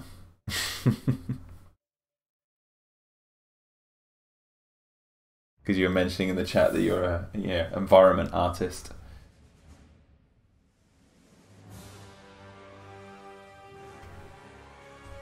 Raptor has 8 minutes left.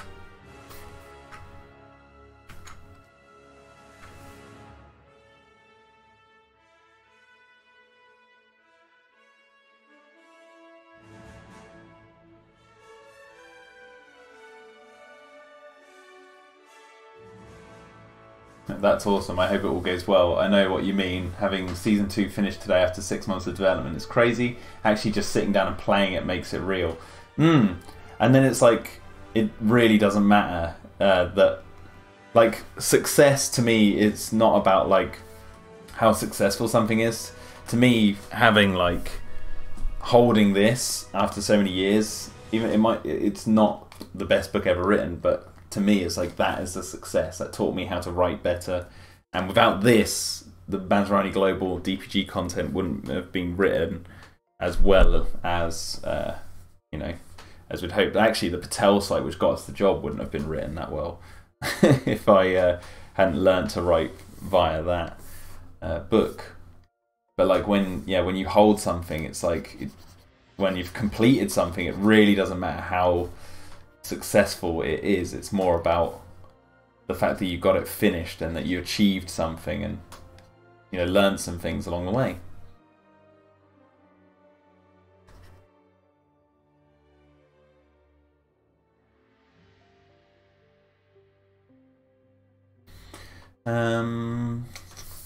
Just trying to work out what I want to do next. Kind of want to add the shadows on the top of this.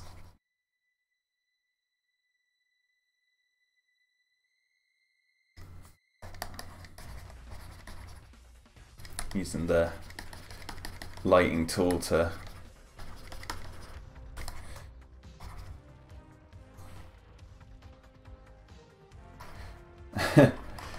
yeah, Michael, I'll maybe if I find a moment in the story and I'm like, oh, this would be great with like a nice little 3D environment or something, I'll get in contact with you. At the moment, I don't know where that would be, or even if I'm gonna have one, but I definitely will. That would be, if I do, I'll definitely reach out. That'd be pretty cool.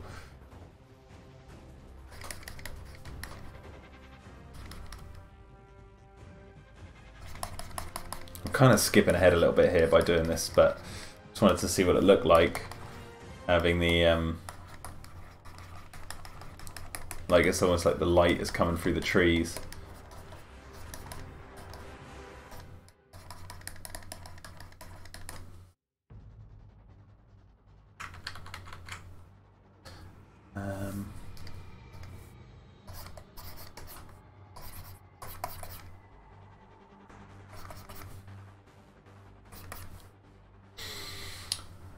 Okay, right, file, save.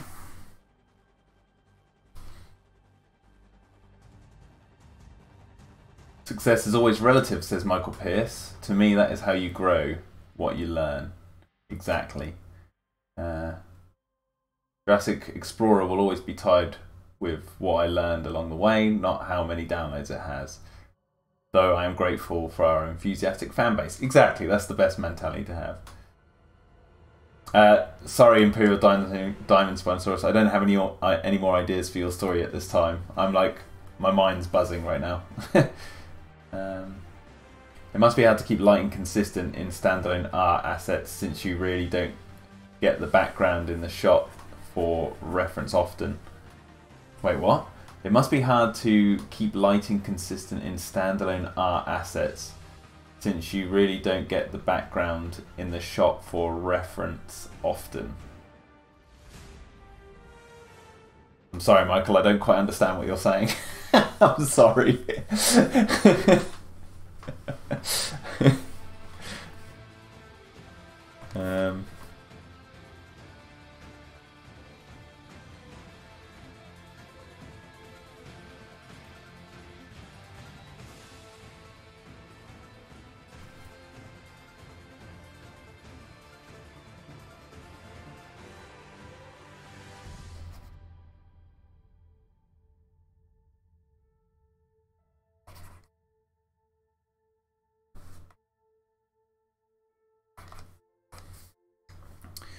Okay, so let's just quickly add in for the moment the fence in the background,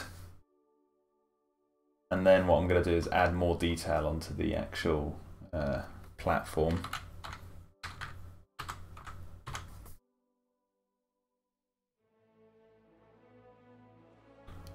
Just need to grab this.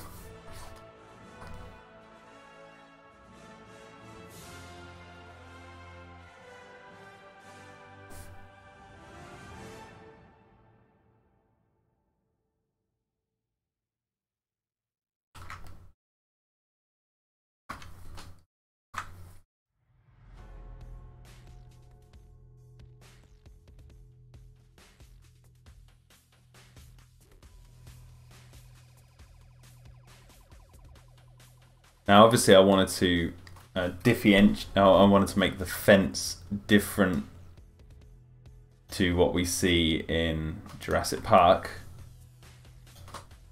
They want it to be exactly the same, although I do have a nod to it with the two lights on the top. The red and blue lights, should I say.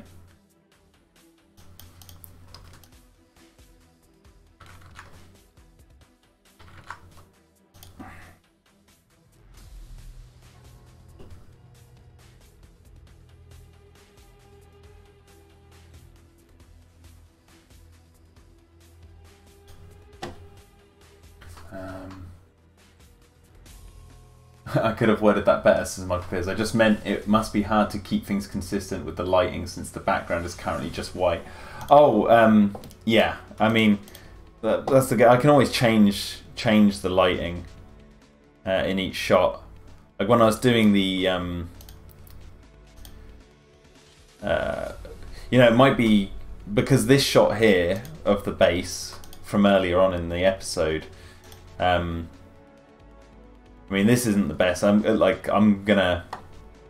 mean, this shot doesn't look the best because this isn't how you're gonna see it in the cartoon. This is in a moving shot. You see like the helicopter. You can see the rotor blades coming into the top here. So this is in a moving shot, so it's kind of blurry. But in this shot, it's a different sort of time of day. So I can change the lighting if I want. But because they're above water and they're sort of in this misty kind of dark forest, or the beginning of the forest with these two trees in this swamp, you know, I'll be using a lot of like blues and greens and having the water uplighting the bottom of the platform. That's why I've got this kind of blue sheen on the bottom of the tree. But you'll see what I mean when I get to it a little bit later on when I light it. But Chaos Knight 2 says, I'm checking out the Lulu website while checking the stream. Nice. I wish you luck, Imperial Diamond Spinosaurus. I hope you win that raptor. 1 minute to go.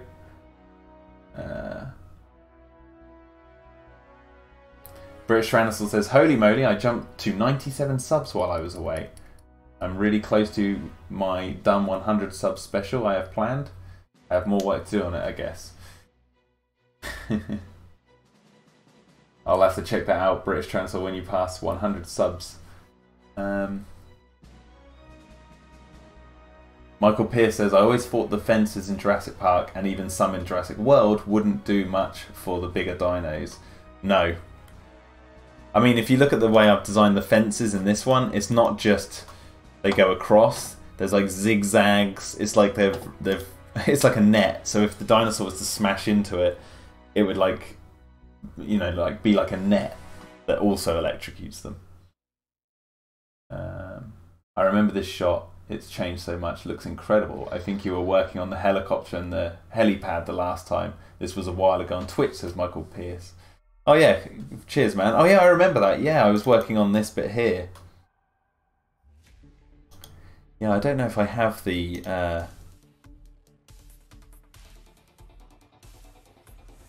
No, I don't know if I have the full shot on me. Let me see if I can find it. I was going to see if I can show you the actual shot in motion. I'm just going to have to move it from my laptop where I'm seeing the chat to my new computer.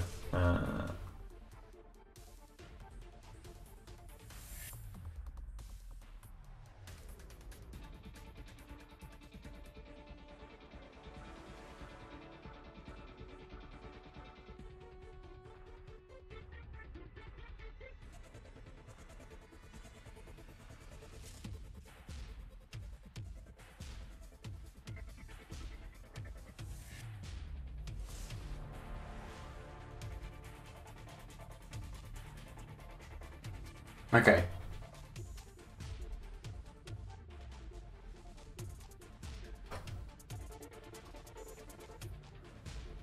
Steamed hams. Or hammed steams. Did you win it, Imperial? You did. Congratulations. You only have to pay like £5/7. Nice. Going to see if I can... Almost done uploading, and then I can show you guys. And bear in mind, this shot I'm about to show you, the reveal of the base, I've changed that shot. It's not jittery like you're going to see in this one. That was an early... Here we go.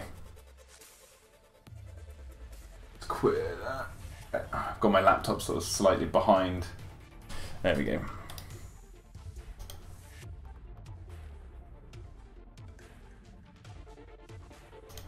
Okay, so if I open this,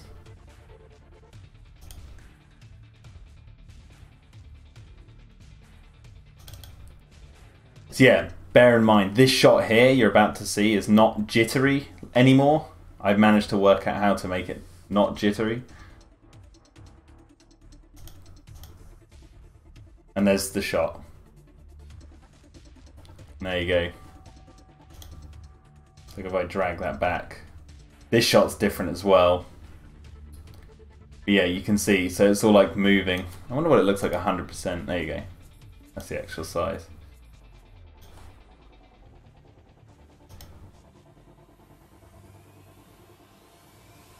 And then yeah, they come in for landing. And then I think you got the landing gear going, and I added a bit of a shake. Yeah. There you go. Yeah, the reveal now is much better. There's even some birds now fly out from the trees when this helicopter's coming over. In this shot it's different, it's like focused on the helicopter. And then these shots are the same. Yeah.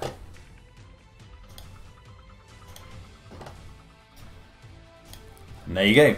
So, you have the clouds and the steam. It's subtle, but it's great. Oh, thank you. Yeah, it looks way more polished now.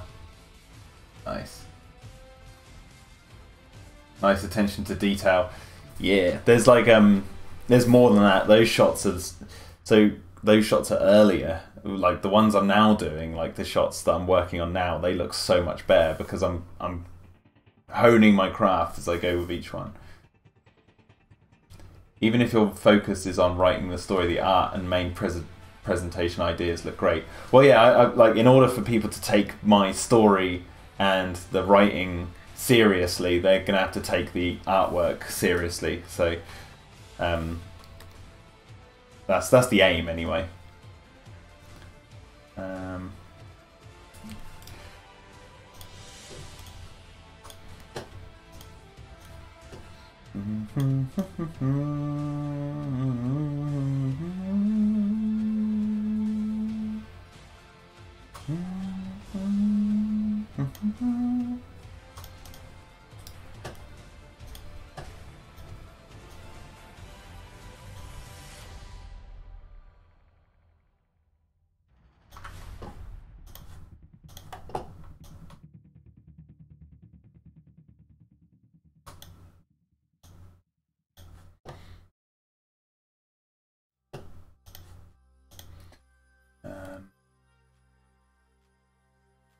You just had to pay £5.18 for that raptor. Nice, nice. Good work. Good find as well. Lost World Raptor.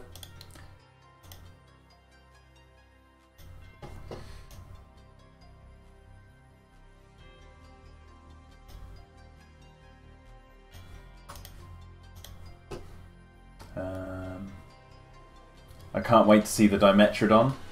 Yes, I have mentioned that the Dimetrodon is in this series.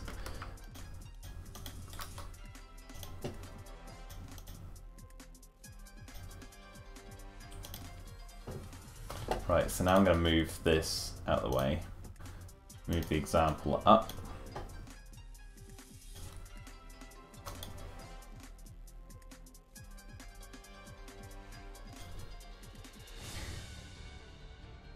Jack, remind me, says Chaos Knight 2, is there a post-Asukas? No, there is not a post-Asukas in the story.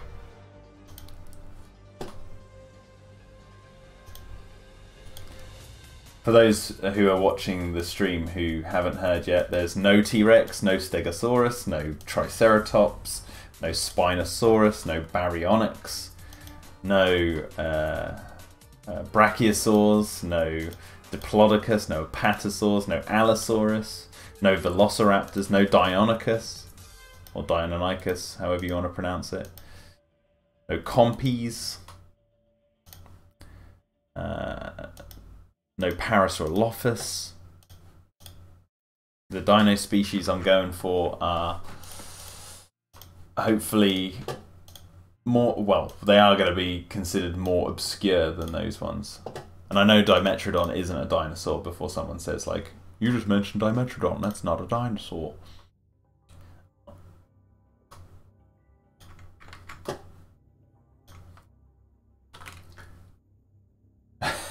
Michael Pierce says, Dino-Defenders now with less dinosaurs than ever. Extreme!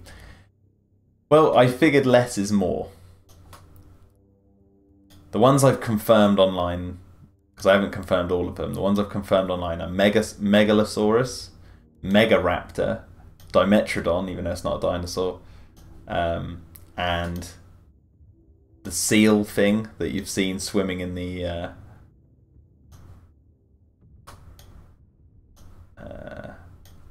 tank in that frame. I can't remember what else I've confirmed. But any swimming dinosaurs, says British Tyrannosaur. I'm not going to say anything. I'm not going to say anything. Well, there's no such thing as swimming oh, well. Yeah, I'm not saying anything. Imperial Diamond Spinosaurus Jack, if I showed you the start of my Jurassic Park fan film, I'm sure you would like it. Yeah, well, when you finished it, you got to send it my way.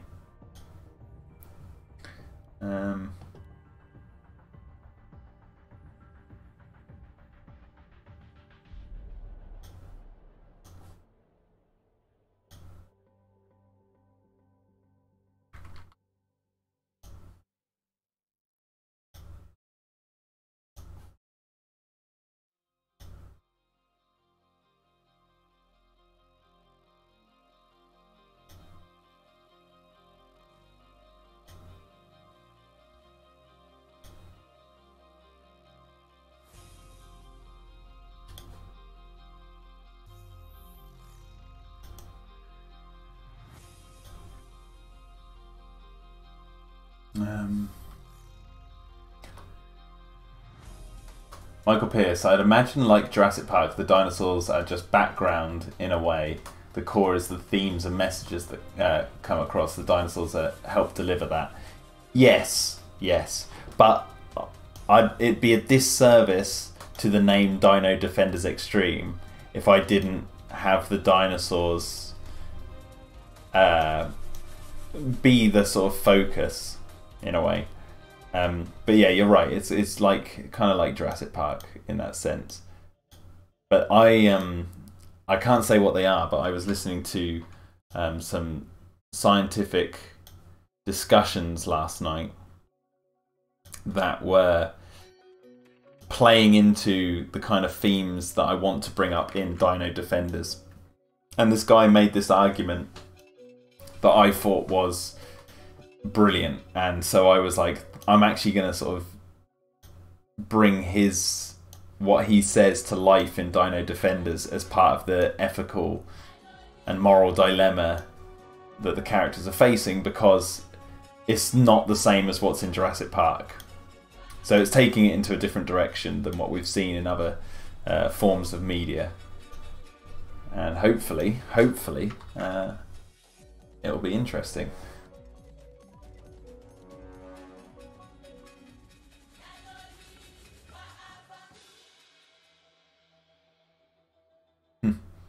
I'm writing 3 stories, says Chaos Knight 2. One story is a massive crossover with other people. Nice. Collaboration.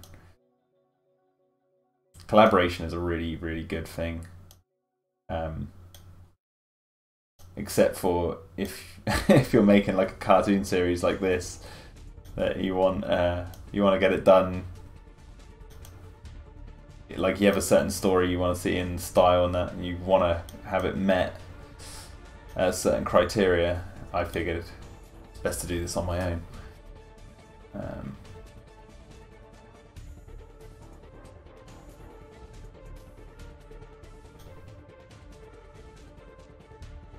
Jack, will you include a Eustrospondylus? I hope I've spelled that right. No, because I haven't said or seen that dinosaur name in some time. However, you've got me intrigued, and I want to put that out there and see what.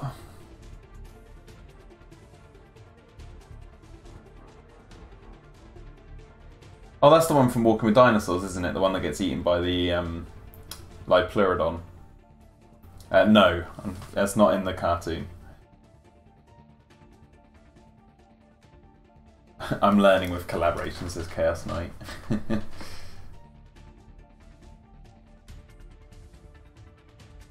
It's now got really sunny here, by the way.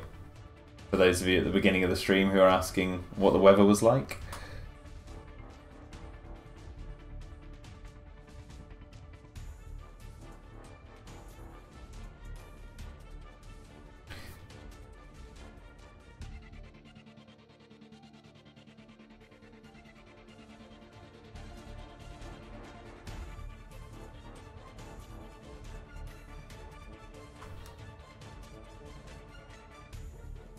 Extreme can never get more extreme.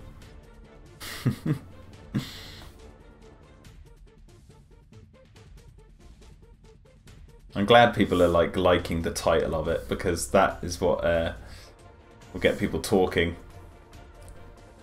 And hopefully once it's released, we'll share it.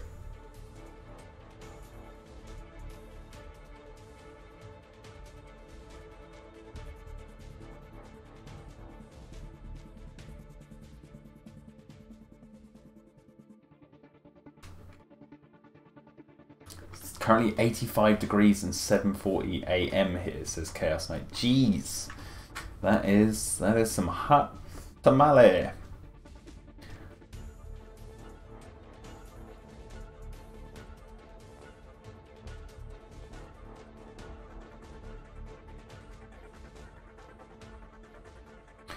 I might just go make a new cup of tea, and then I will be back to finish the fence. So yeah, looking good. All right, so let me just click save, because that's important. I will be back in a momentarily, guys. Okay.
Okie doke.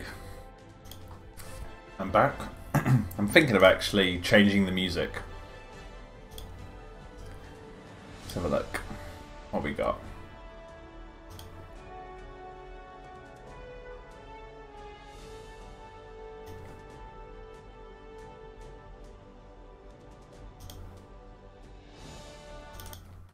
Okay, let's go back to Operation Genesis. Let's have some calm music from Operation Genesis. What have you guys been saying? Did Jack die? No, I just went and made a lovely cup of Earl Grey. Tea with milk and honey. There's milk, but there's no honey in it.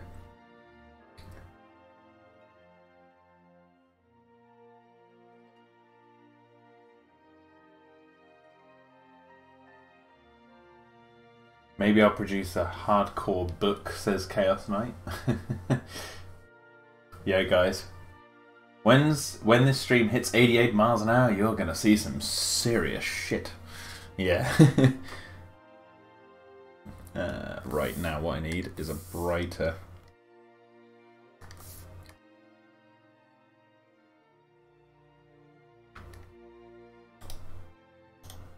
Just merge those layers.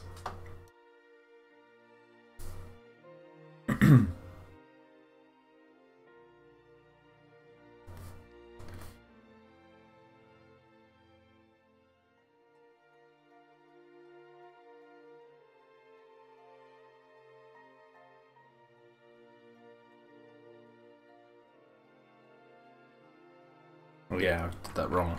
That should be like that.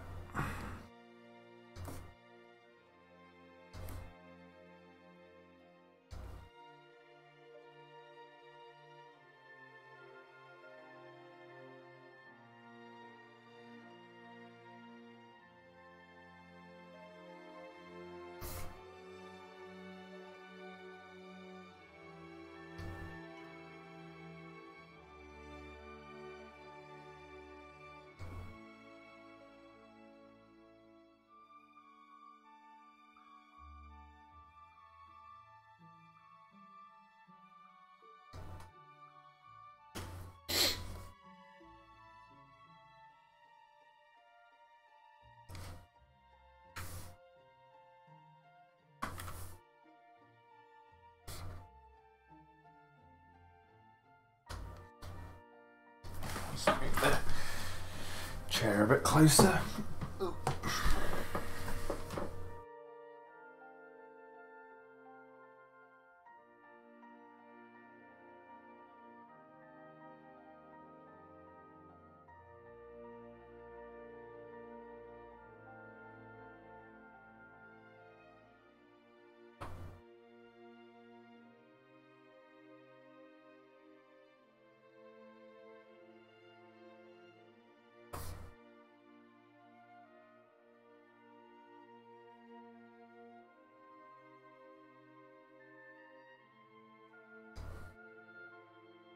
Chaos Knight said, yes, I need to get that book published. My girlfriend was like, you need to become an author or I'm throwing a fit. Well, I'd say remind your girlfriend that becoming an author, I mean, depends on how you measure success or how she measures success. You can become an author and not a very successful one, like myself, but you measure success in I completed a book, that's good enough for me.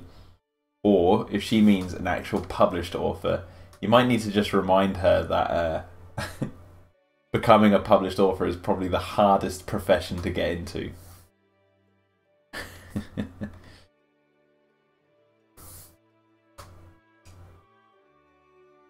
Exactly, just get something made is my goal. Well, Lulu is a good website for that. That's what I used. It's a website that they build your book to order. So you have to just upload it yourself. Right, so red and blue lights.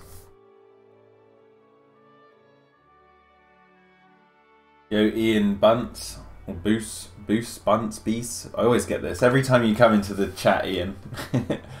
I always forget. Jack, I'm going to give you a hint of the upcoming first Alan Grant is watching Godzilla vs. King Kong before the new one comes on. Oh, on the news. Oh, he's watching Godzilla vs. King Kong before the news comes on. That's funny. That's funny, the idea of Alan Grant watching Godzilla vs. King Kong. You could have it like dissolve into like a dream sequence where Alan is sat on the couch and like he's dreaming that he is King Kong, he is the ape battling a raptor, like a giant raptor.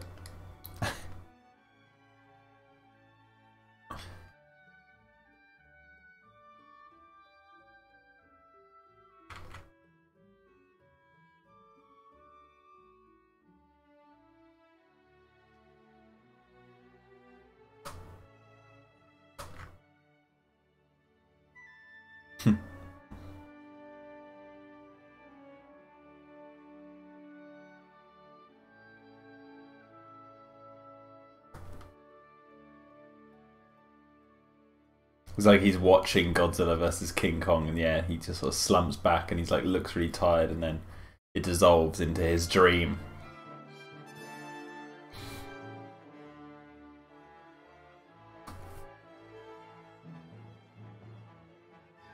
So you can see here how I'm like, I've got the homage to Jurassic Park with the lights, the two variant colours on the lights, but I'm not doing it exactly the same.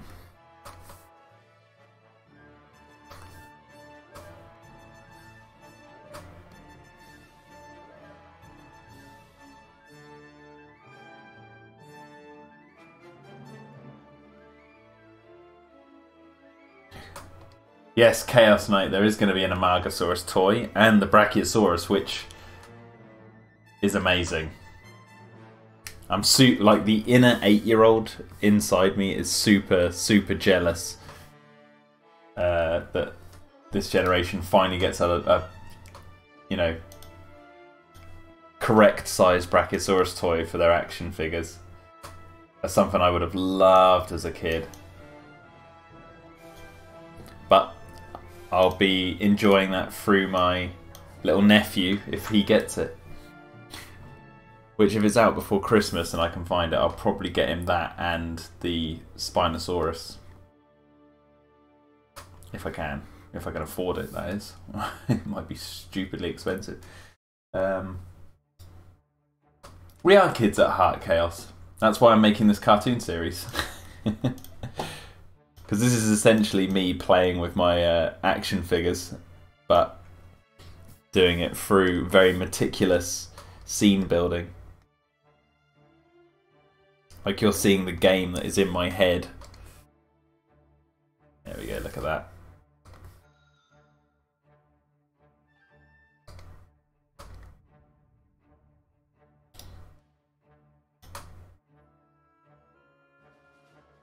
Why did you leave me on the dock?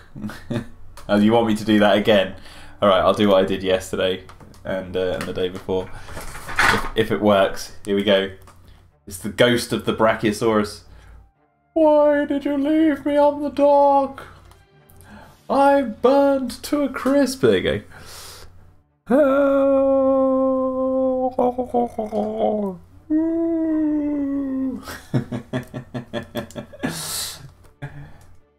That'll never get old.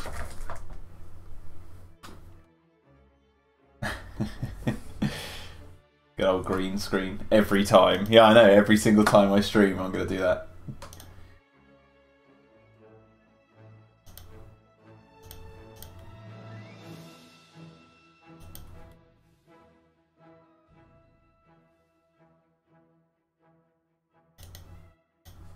Oh, wait. What happened there? Where...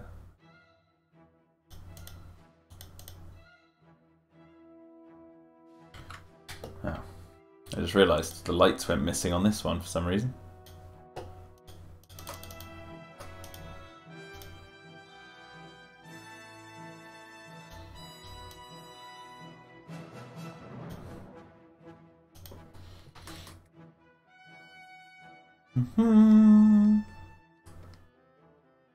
This music sounds awesome.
I wanted to tell you personally, Jack, says Chaos Knight 2, Jurassic World Genesis, I love what you did.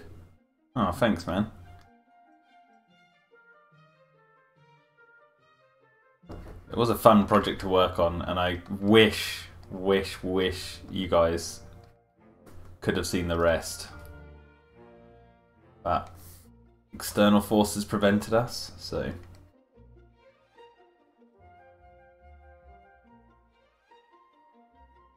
But we had some really kick-ass ideas for the story and how it fits into the canon. And Wu was going to be such a cool character. In terms of... or cool villain, should I say. Yes, thank you, Michael. And yes, it is the Operation Genesis music.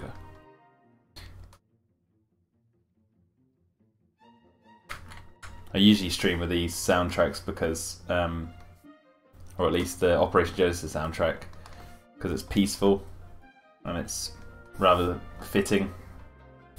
The Overwatch soundtrack I really love, but after the third listen, I think I was done listening to it.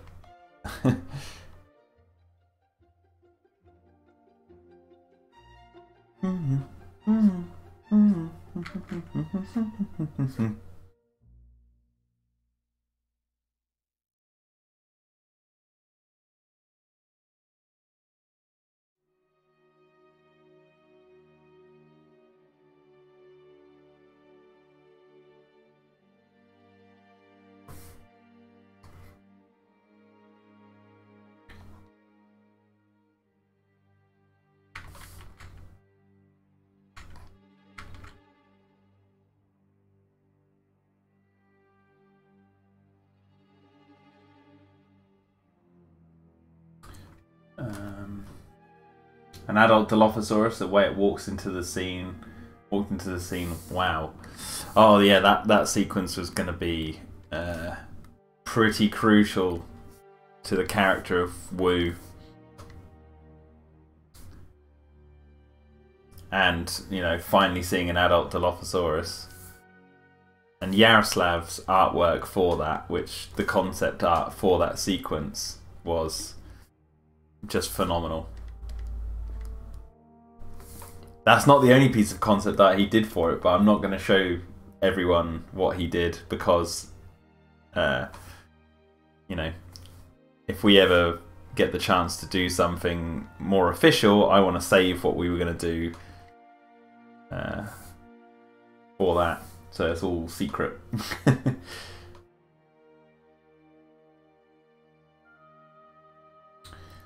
Okay.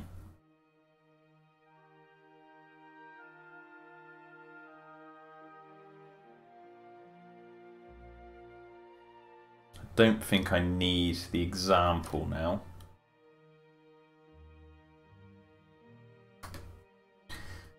I'm just going to remove the fence. I haven't deleted the fence, I've just hidden the layer.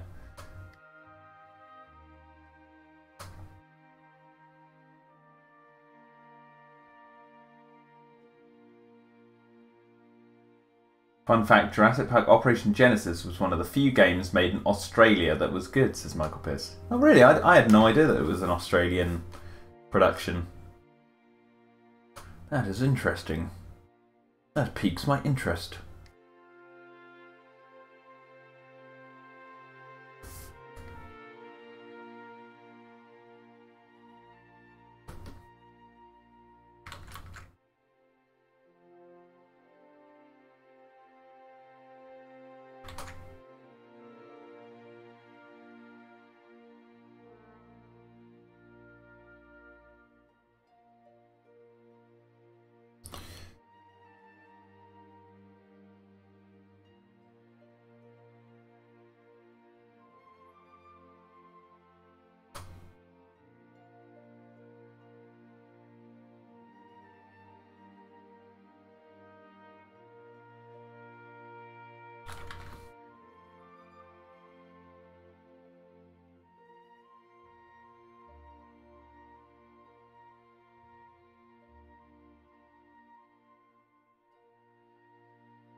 It's such a good soundtrack.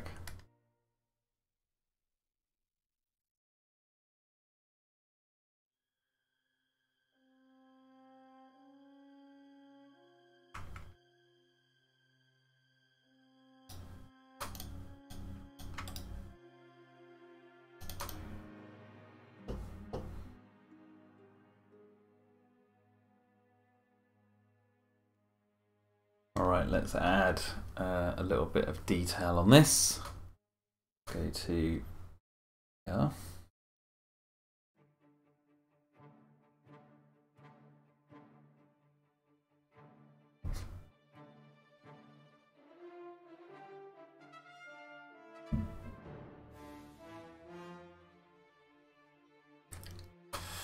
See what you guys are saying.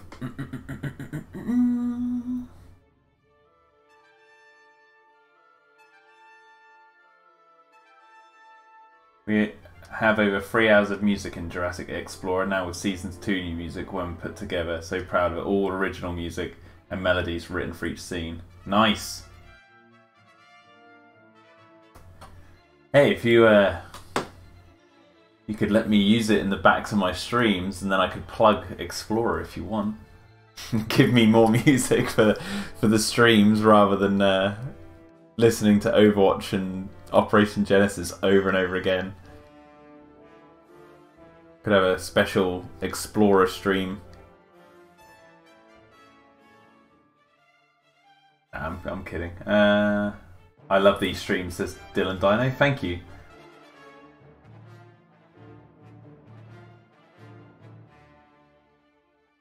Nice. Sounds good. Yeah, I'll have to check it out. Can't wait. Interaction is key, Chaos Knight 2.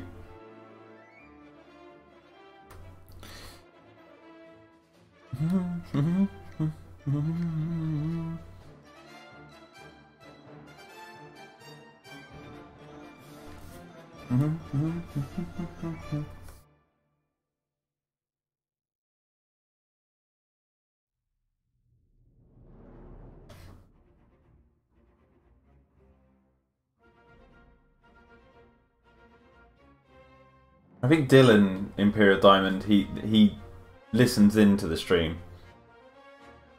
I don't think he's dipping out and then coming back.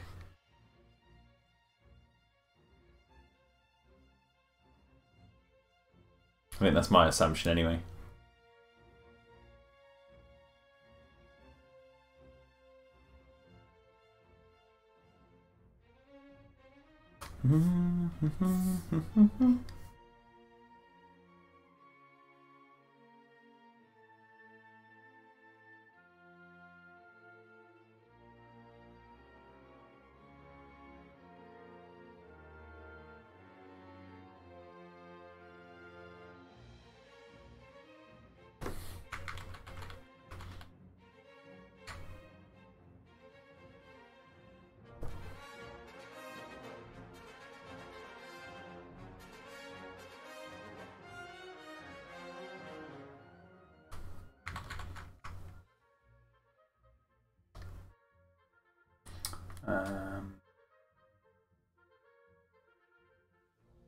You know, the first part of my film is done, right? Says Imperial Diamond. Well, send us a link.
Dylan says, yeah, what Jack said.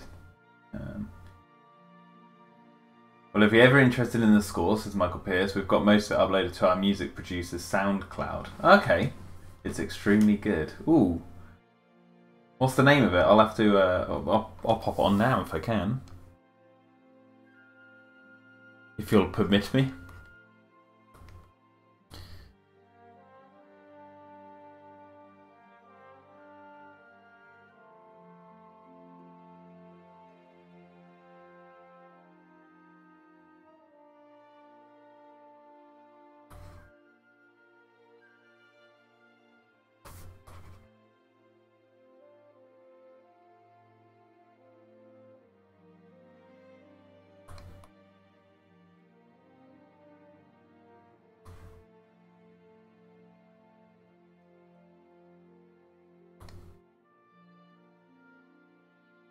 I post the link to it, but YouTube doesn't let me. Just search Bard Media Music SoundCloud on Google. Okay.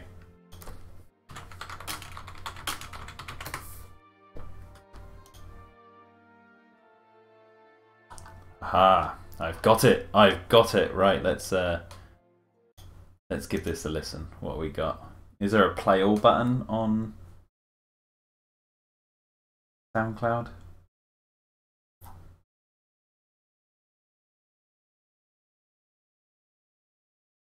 Ah, I see. Yep. I found it. Explorer Season 2. Like a playlist. Let's do this. Oh, question. Before I play the rest of it, Michael. Does the Jurassic Park theme tune come up at all? Does it go like dun dun dun dun? Like, does it do anything like that? Because if so, I can't play it because the video will get flagged for copyright. See what you're saying. No JP melody. Perfect. Going for it. I prefer that, like original.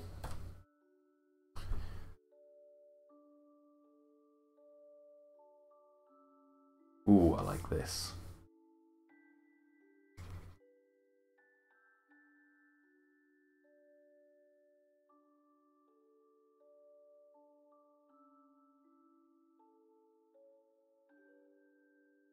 Reminds me of Back to the Future.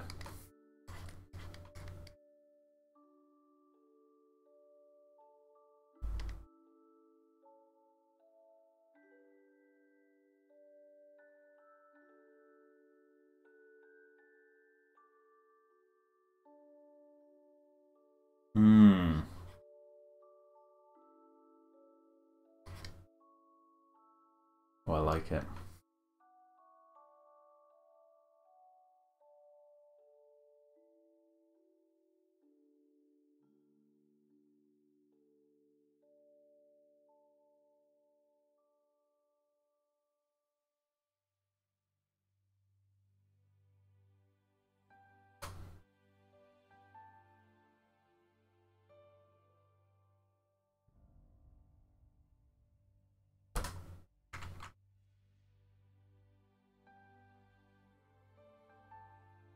Oh, I like it. It's so atmospheric. Nice.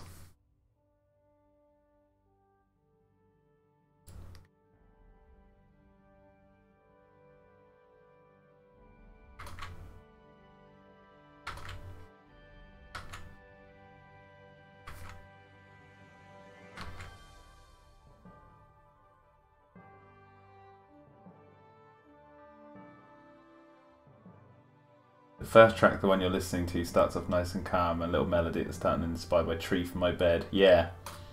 Nice. The overall theme we wanted to make feeling was the adventure and wonder. That's cool.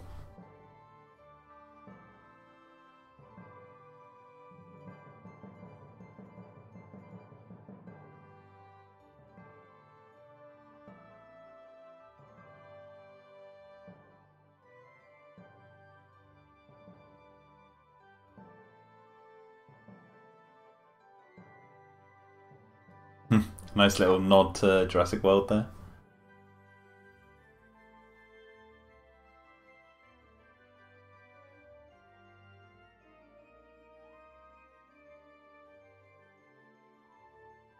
Did I hear a little nod to Trespasser there? Like the score from Trespasser?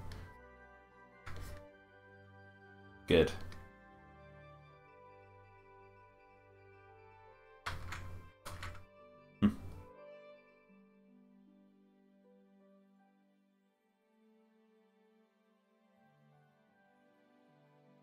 So this is what I love about the Jurassic fan base, is there's so many talented people out there working on stuff. It's like I had this theory with Tim. I was like, if we pulled all together all the fans behind like an original script, we could make a movie. Like a legit goes out into the cinema movie. And like everyone who worked on it was like a Jurassic Park fan somewhere along the line. But it would have to be an original thing, and everyone would have to be passionate about that original thing to get them motivated to want to work on it. I've always like said there's so many fans out there, if you just pulled them all together, put them into a production studio, they'd just come up with like something awesome and very professional. Our music producer loves Trespassers, so it's likely.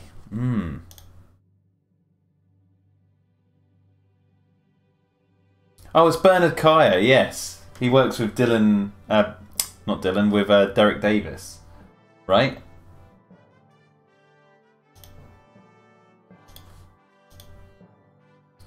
Now I've zoomed out, look how tiny those CCTV cameras are. Need to up their size.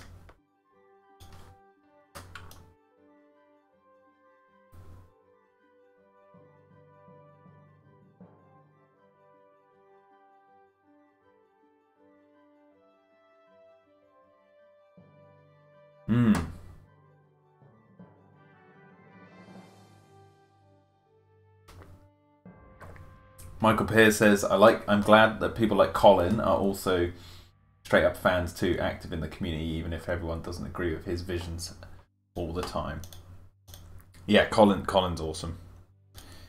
He's a good guy. Very good guy. I'm blessed to work with him. The thing is, he's so passionate about getting it right. That's the thing, but there is a story to tell, and the story always comes first, because you know why these films are so successful is loads of people come and watch Jurassic Park, and most of those people they want just a decent story to watch, regardless of all like the ins and outs of the lore and the story and all that sort of stuff. So story comes first.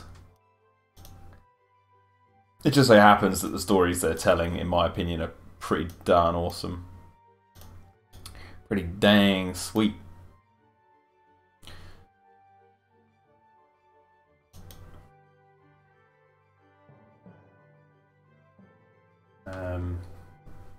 Those cameras are so 90s toys, I swear. Yeah. I was thinking of the ones that you get on the back of the Explorer toy from Jurassic Park. I was just like envisioning those sort of things.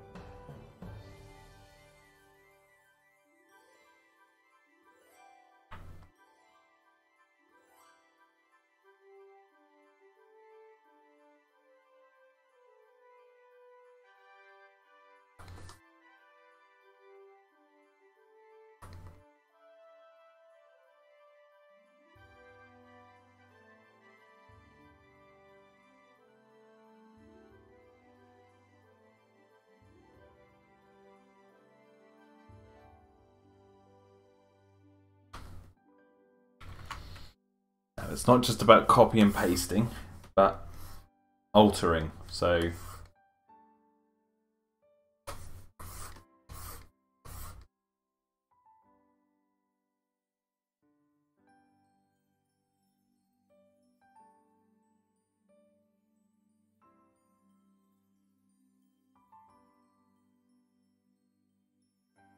Oh. This is really good stuff, man. You should yeah, give Bernard my 2 thumbs up. I like the original the theme tune. I like that it's got its own sound.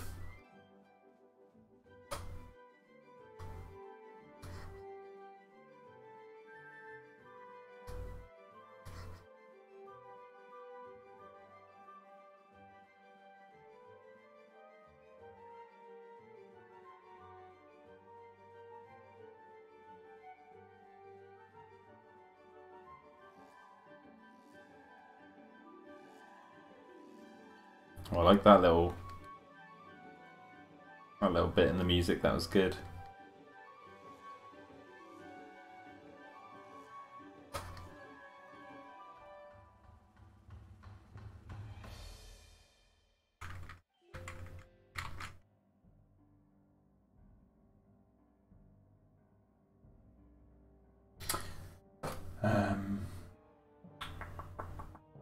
Jack, can you give me an idea for the nighttime scene in my film with the raptors and the Ceratosaurus? Have them fight! There you go. Michael Pierce, this track right now is the monorail theme. Basically, I guess not the track I'm listening to now. Basically, we wanted to capture the adventure journey through the park to Main Street and the music. Definitely felt that.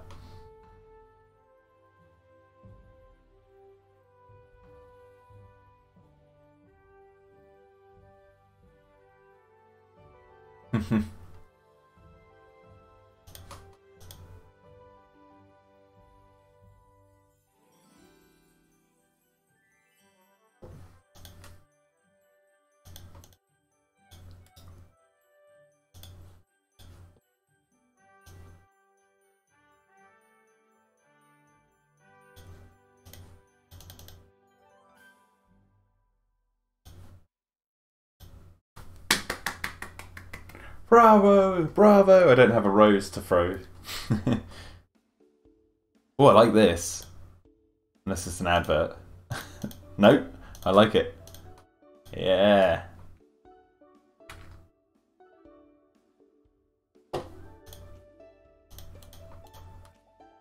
Ooh. This is my favourite so far.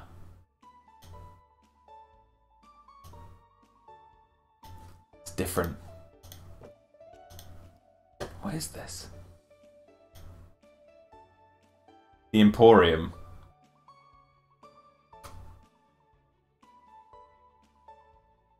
This is great.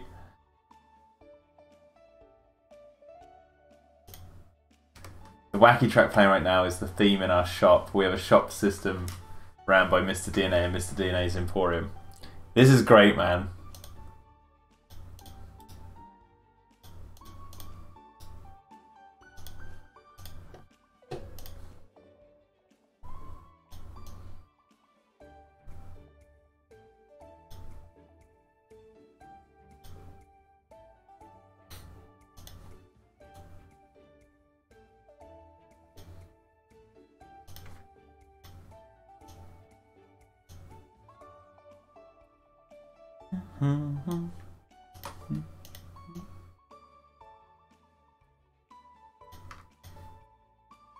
So good. See, I like the unexpected. A lot of people who make fan projects for Jurassic stuff, they'll just like emulate the theme of Jurassic Park and be like, "Yep." It's like there's no like as good as that is. There's no like innovation in a way, and this like there's a definite thought process behind this. More than what you'd get in other sort of... Not to diss other fan projects, of course. Because when we did Regenesis, we wanted the music to sound like Jurassic in the certain shots. But this... It's unexpected.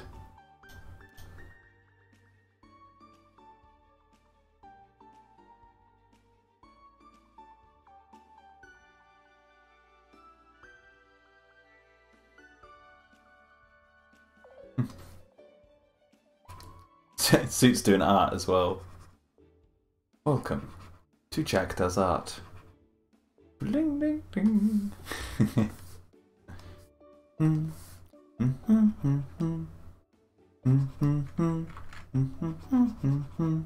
Catchy.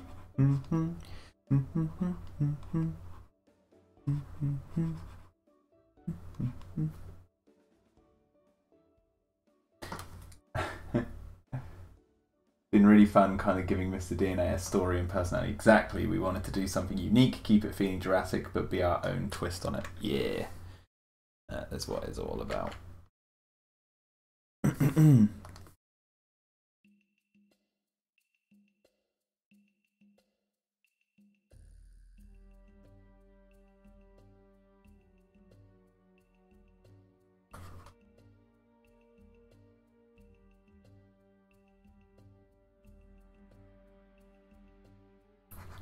This sounds like, if my Jurassic fandom is correct, this sounds like it was inspired by when Hoskins says to Owen, he's like, let's move out! And then he goes, this is happening, with or without you. And then it closes in on Owen's face and you hear this music start going...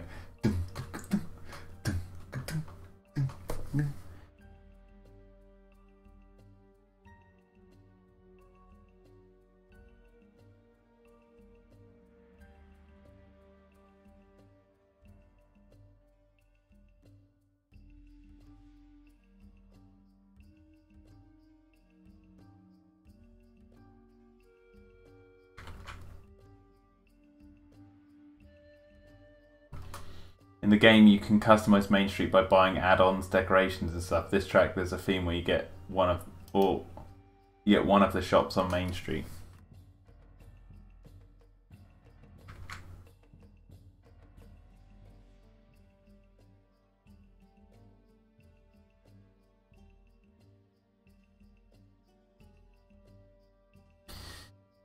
All right, so we're getting some security cameras now. Need some on the other side.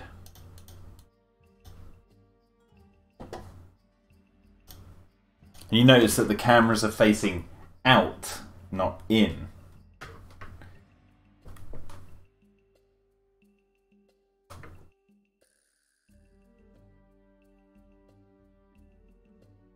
The track name is I'm Shopkeeping It. Inspired by the Lost World Jurassic World 2 a bit in sound. Yeah. Alexa, play I'm Shopkeeping It. That's funny.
I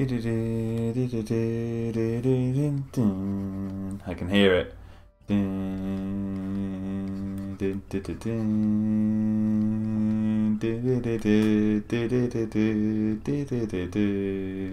It's got a bit of like that's the Michael Giacchino version from Fallen Kingdom, which was inspired by the unused track from The Lost World.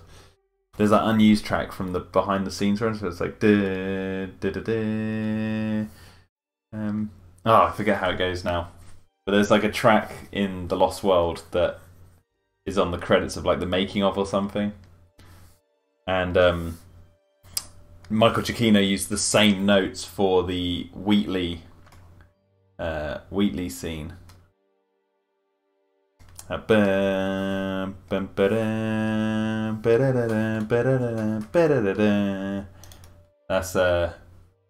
it's like a twist on the old Lost World soundtrack. This was made before Fallen Kingdom, so it's interesting that it fits so well. But yeah, I love that track. Well, it should fit because the track from The Lost World is the one that is in Fallen Kingdom. It's just he changes like the note to something else, which Yaroslav actually picked up on and showed me that. I forget the name of the one from The Lost World though, the name of the track.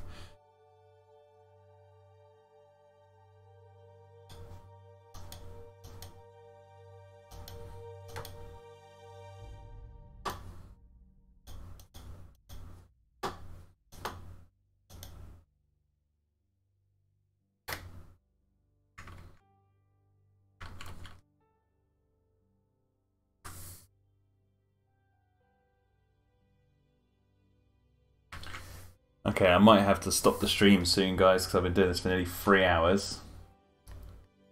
And there's some other stuff I need to do. I don't know when I'll stream next, because tomorrow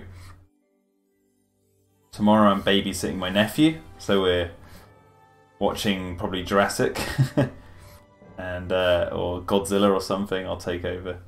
I've been really enjoying showing him some alternatives to Jurassic, because obviously he loves Jurassic World, and he went and saw Fallen Kingdom recently, and he's in love with that film right now. But I've been showing him like some of the old Godzilla films, and he's been loving those. So we'll probably be doing some more of that tomorrow.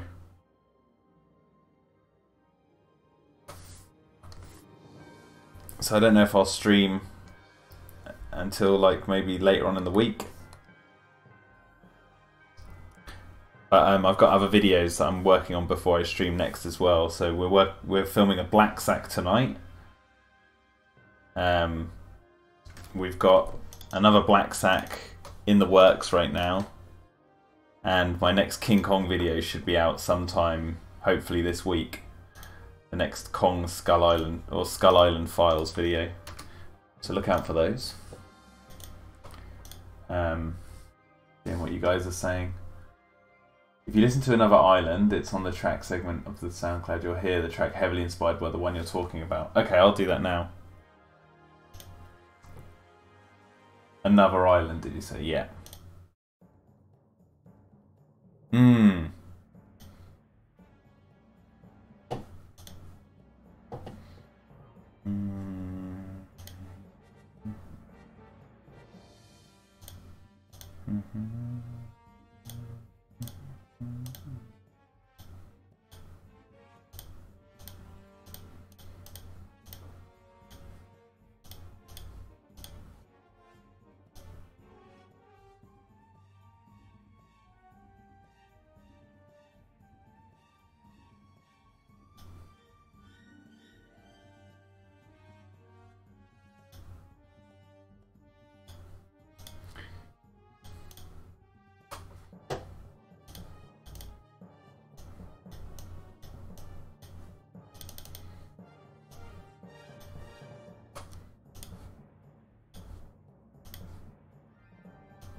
Yeah, I can hear it.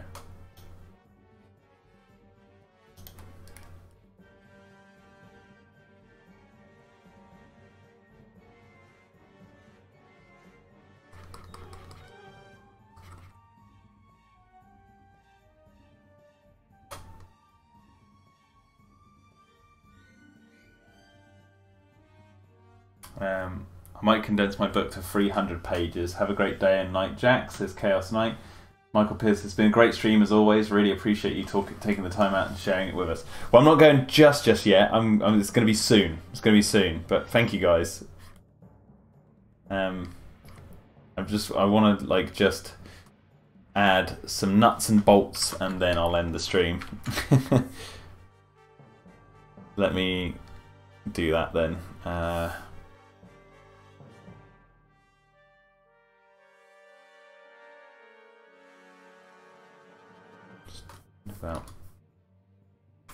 About size 3. How big are those? No. Let's go for like a 6. Yeah.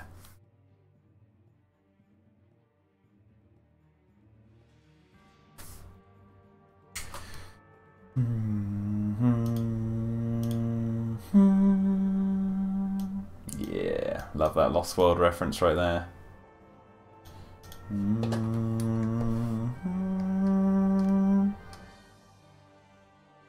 How do I get this to work? Am I drawing on a... Oh no, I'm using a finger tool like an idiot. Jeez. Jeez Louise. Oh, there we go. Right, so let's change the size of the drop shadow.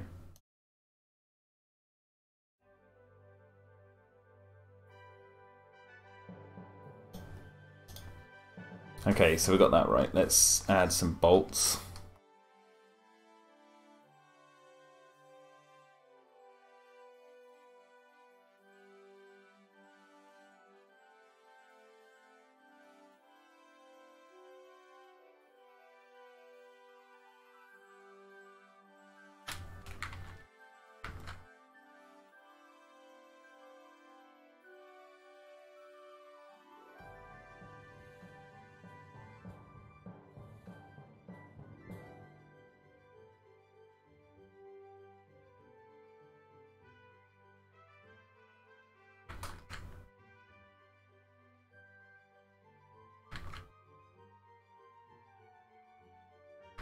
See what you guys are saying. Alexa, play Nuts and Bolts. Do you think the next trilogy will be entitled Jurassic Kingdom? If there is another trilogy. If there is, that'd be a pretty sick title. I'd enjoy Jurassic Kingdom if it was called that.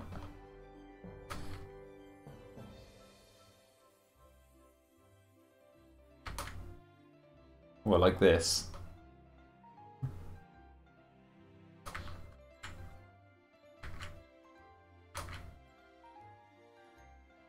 I can hear the Trespasser meeting Jurassic World.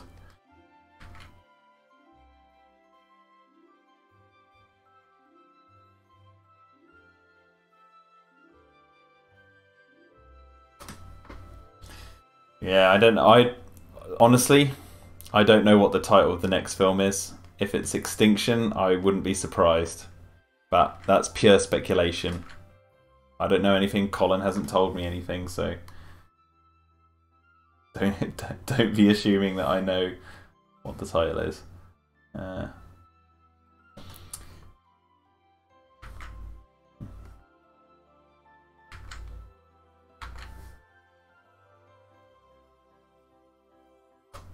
Hi Pterodome, just got off work, now enjoying some good ale, British made. Nice. Welcome the assassin.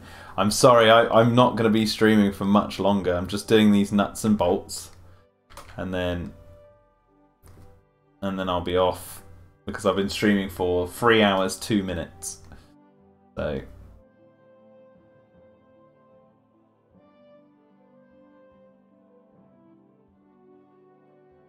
we all know it's Jurassic World Extreme, says Michael Pierce.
Kind of like the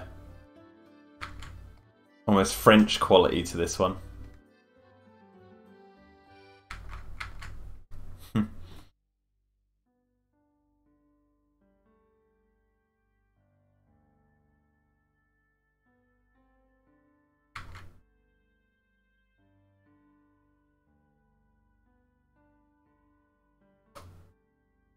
Jurassic World Chaos Effect. If that was the title of the next film, that would be awesome.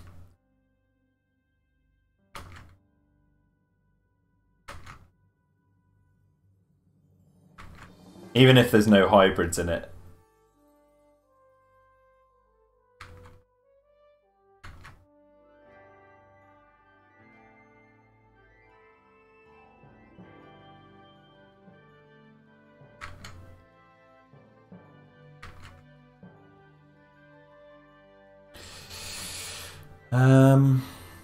Okay, so let's just take this layer.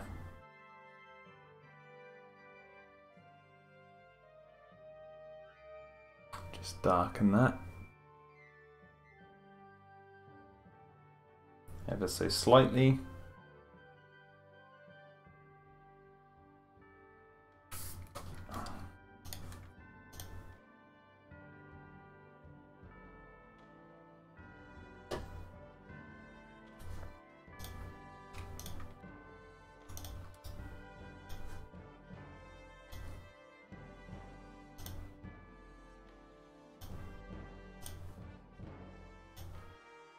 Ooh. Ending.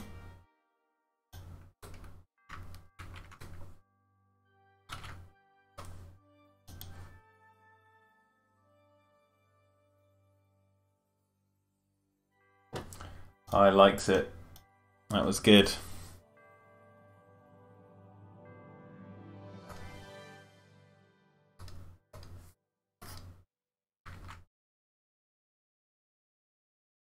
That was good, man.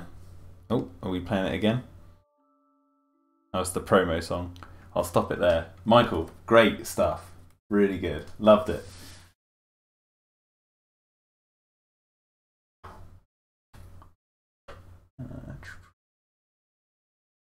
Those bolts look fantastic. Oh, you haven't seen anything yet.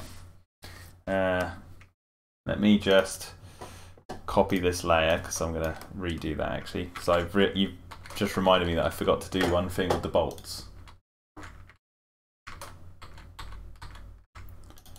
There we go. So let's get them to look even better. Use a bevel and emboss. There we go.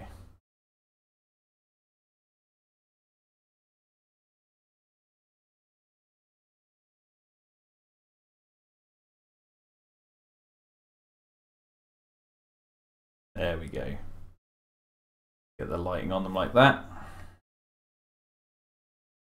Now they look 3D. They look better. Look. There we go.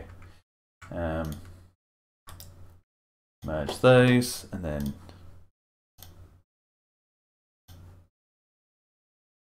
delete the walkway. And then paste the walkway because I added a shadow on it and I needed to reattach it.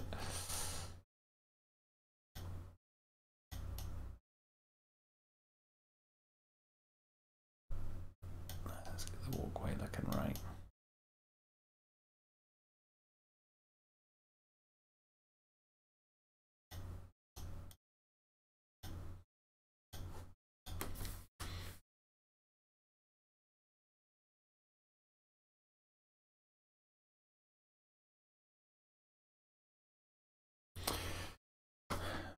Redo those bolts. Oh no. It looked better than how it was before. Let's just go back.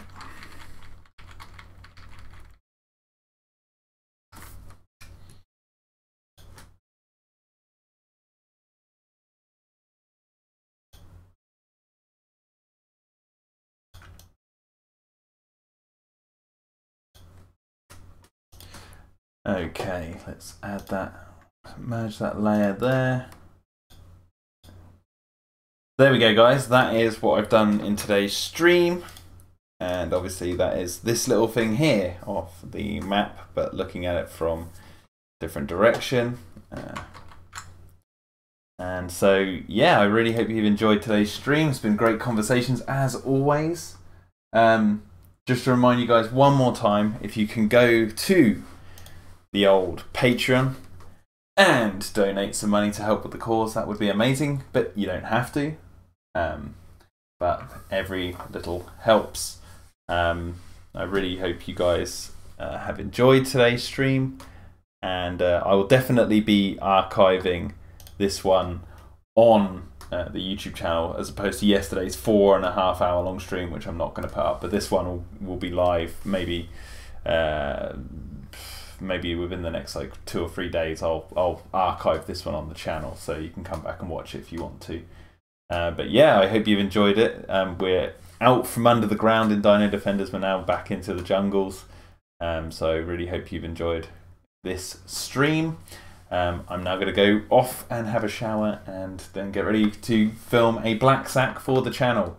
And be on the lookout for the next Black Sack episode, which I can't reveal what the film is, but check out the other ones that we've already done. The crocodile episode was very funny. Such a stupid movie, and I love making those videos, so I hope you guys enjoy watching them. Anyway guys, thank you so much, and I will catch you on the flip. Yep, bye bye. Thanks guys.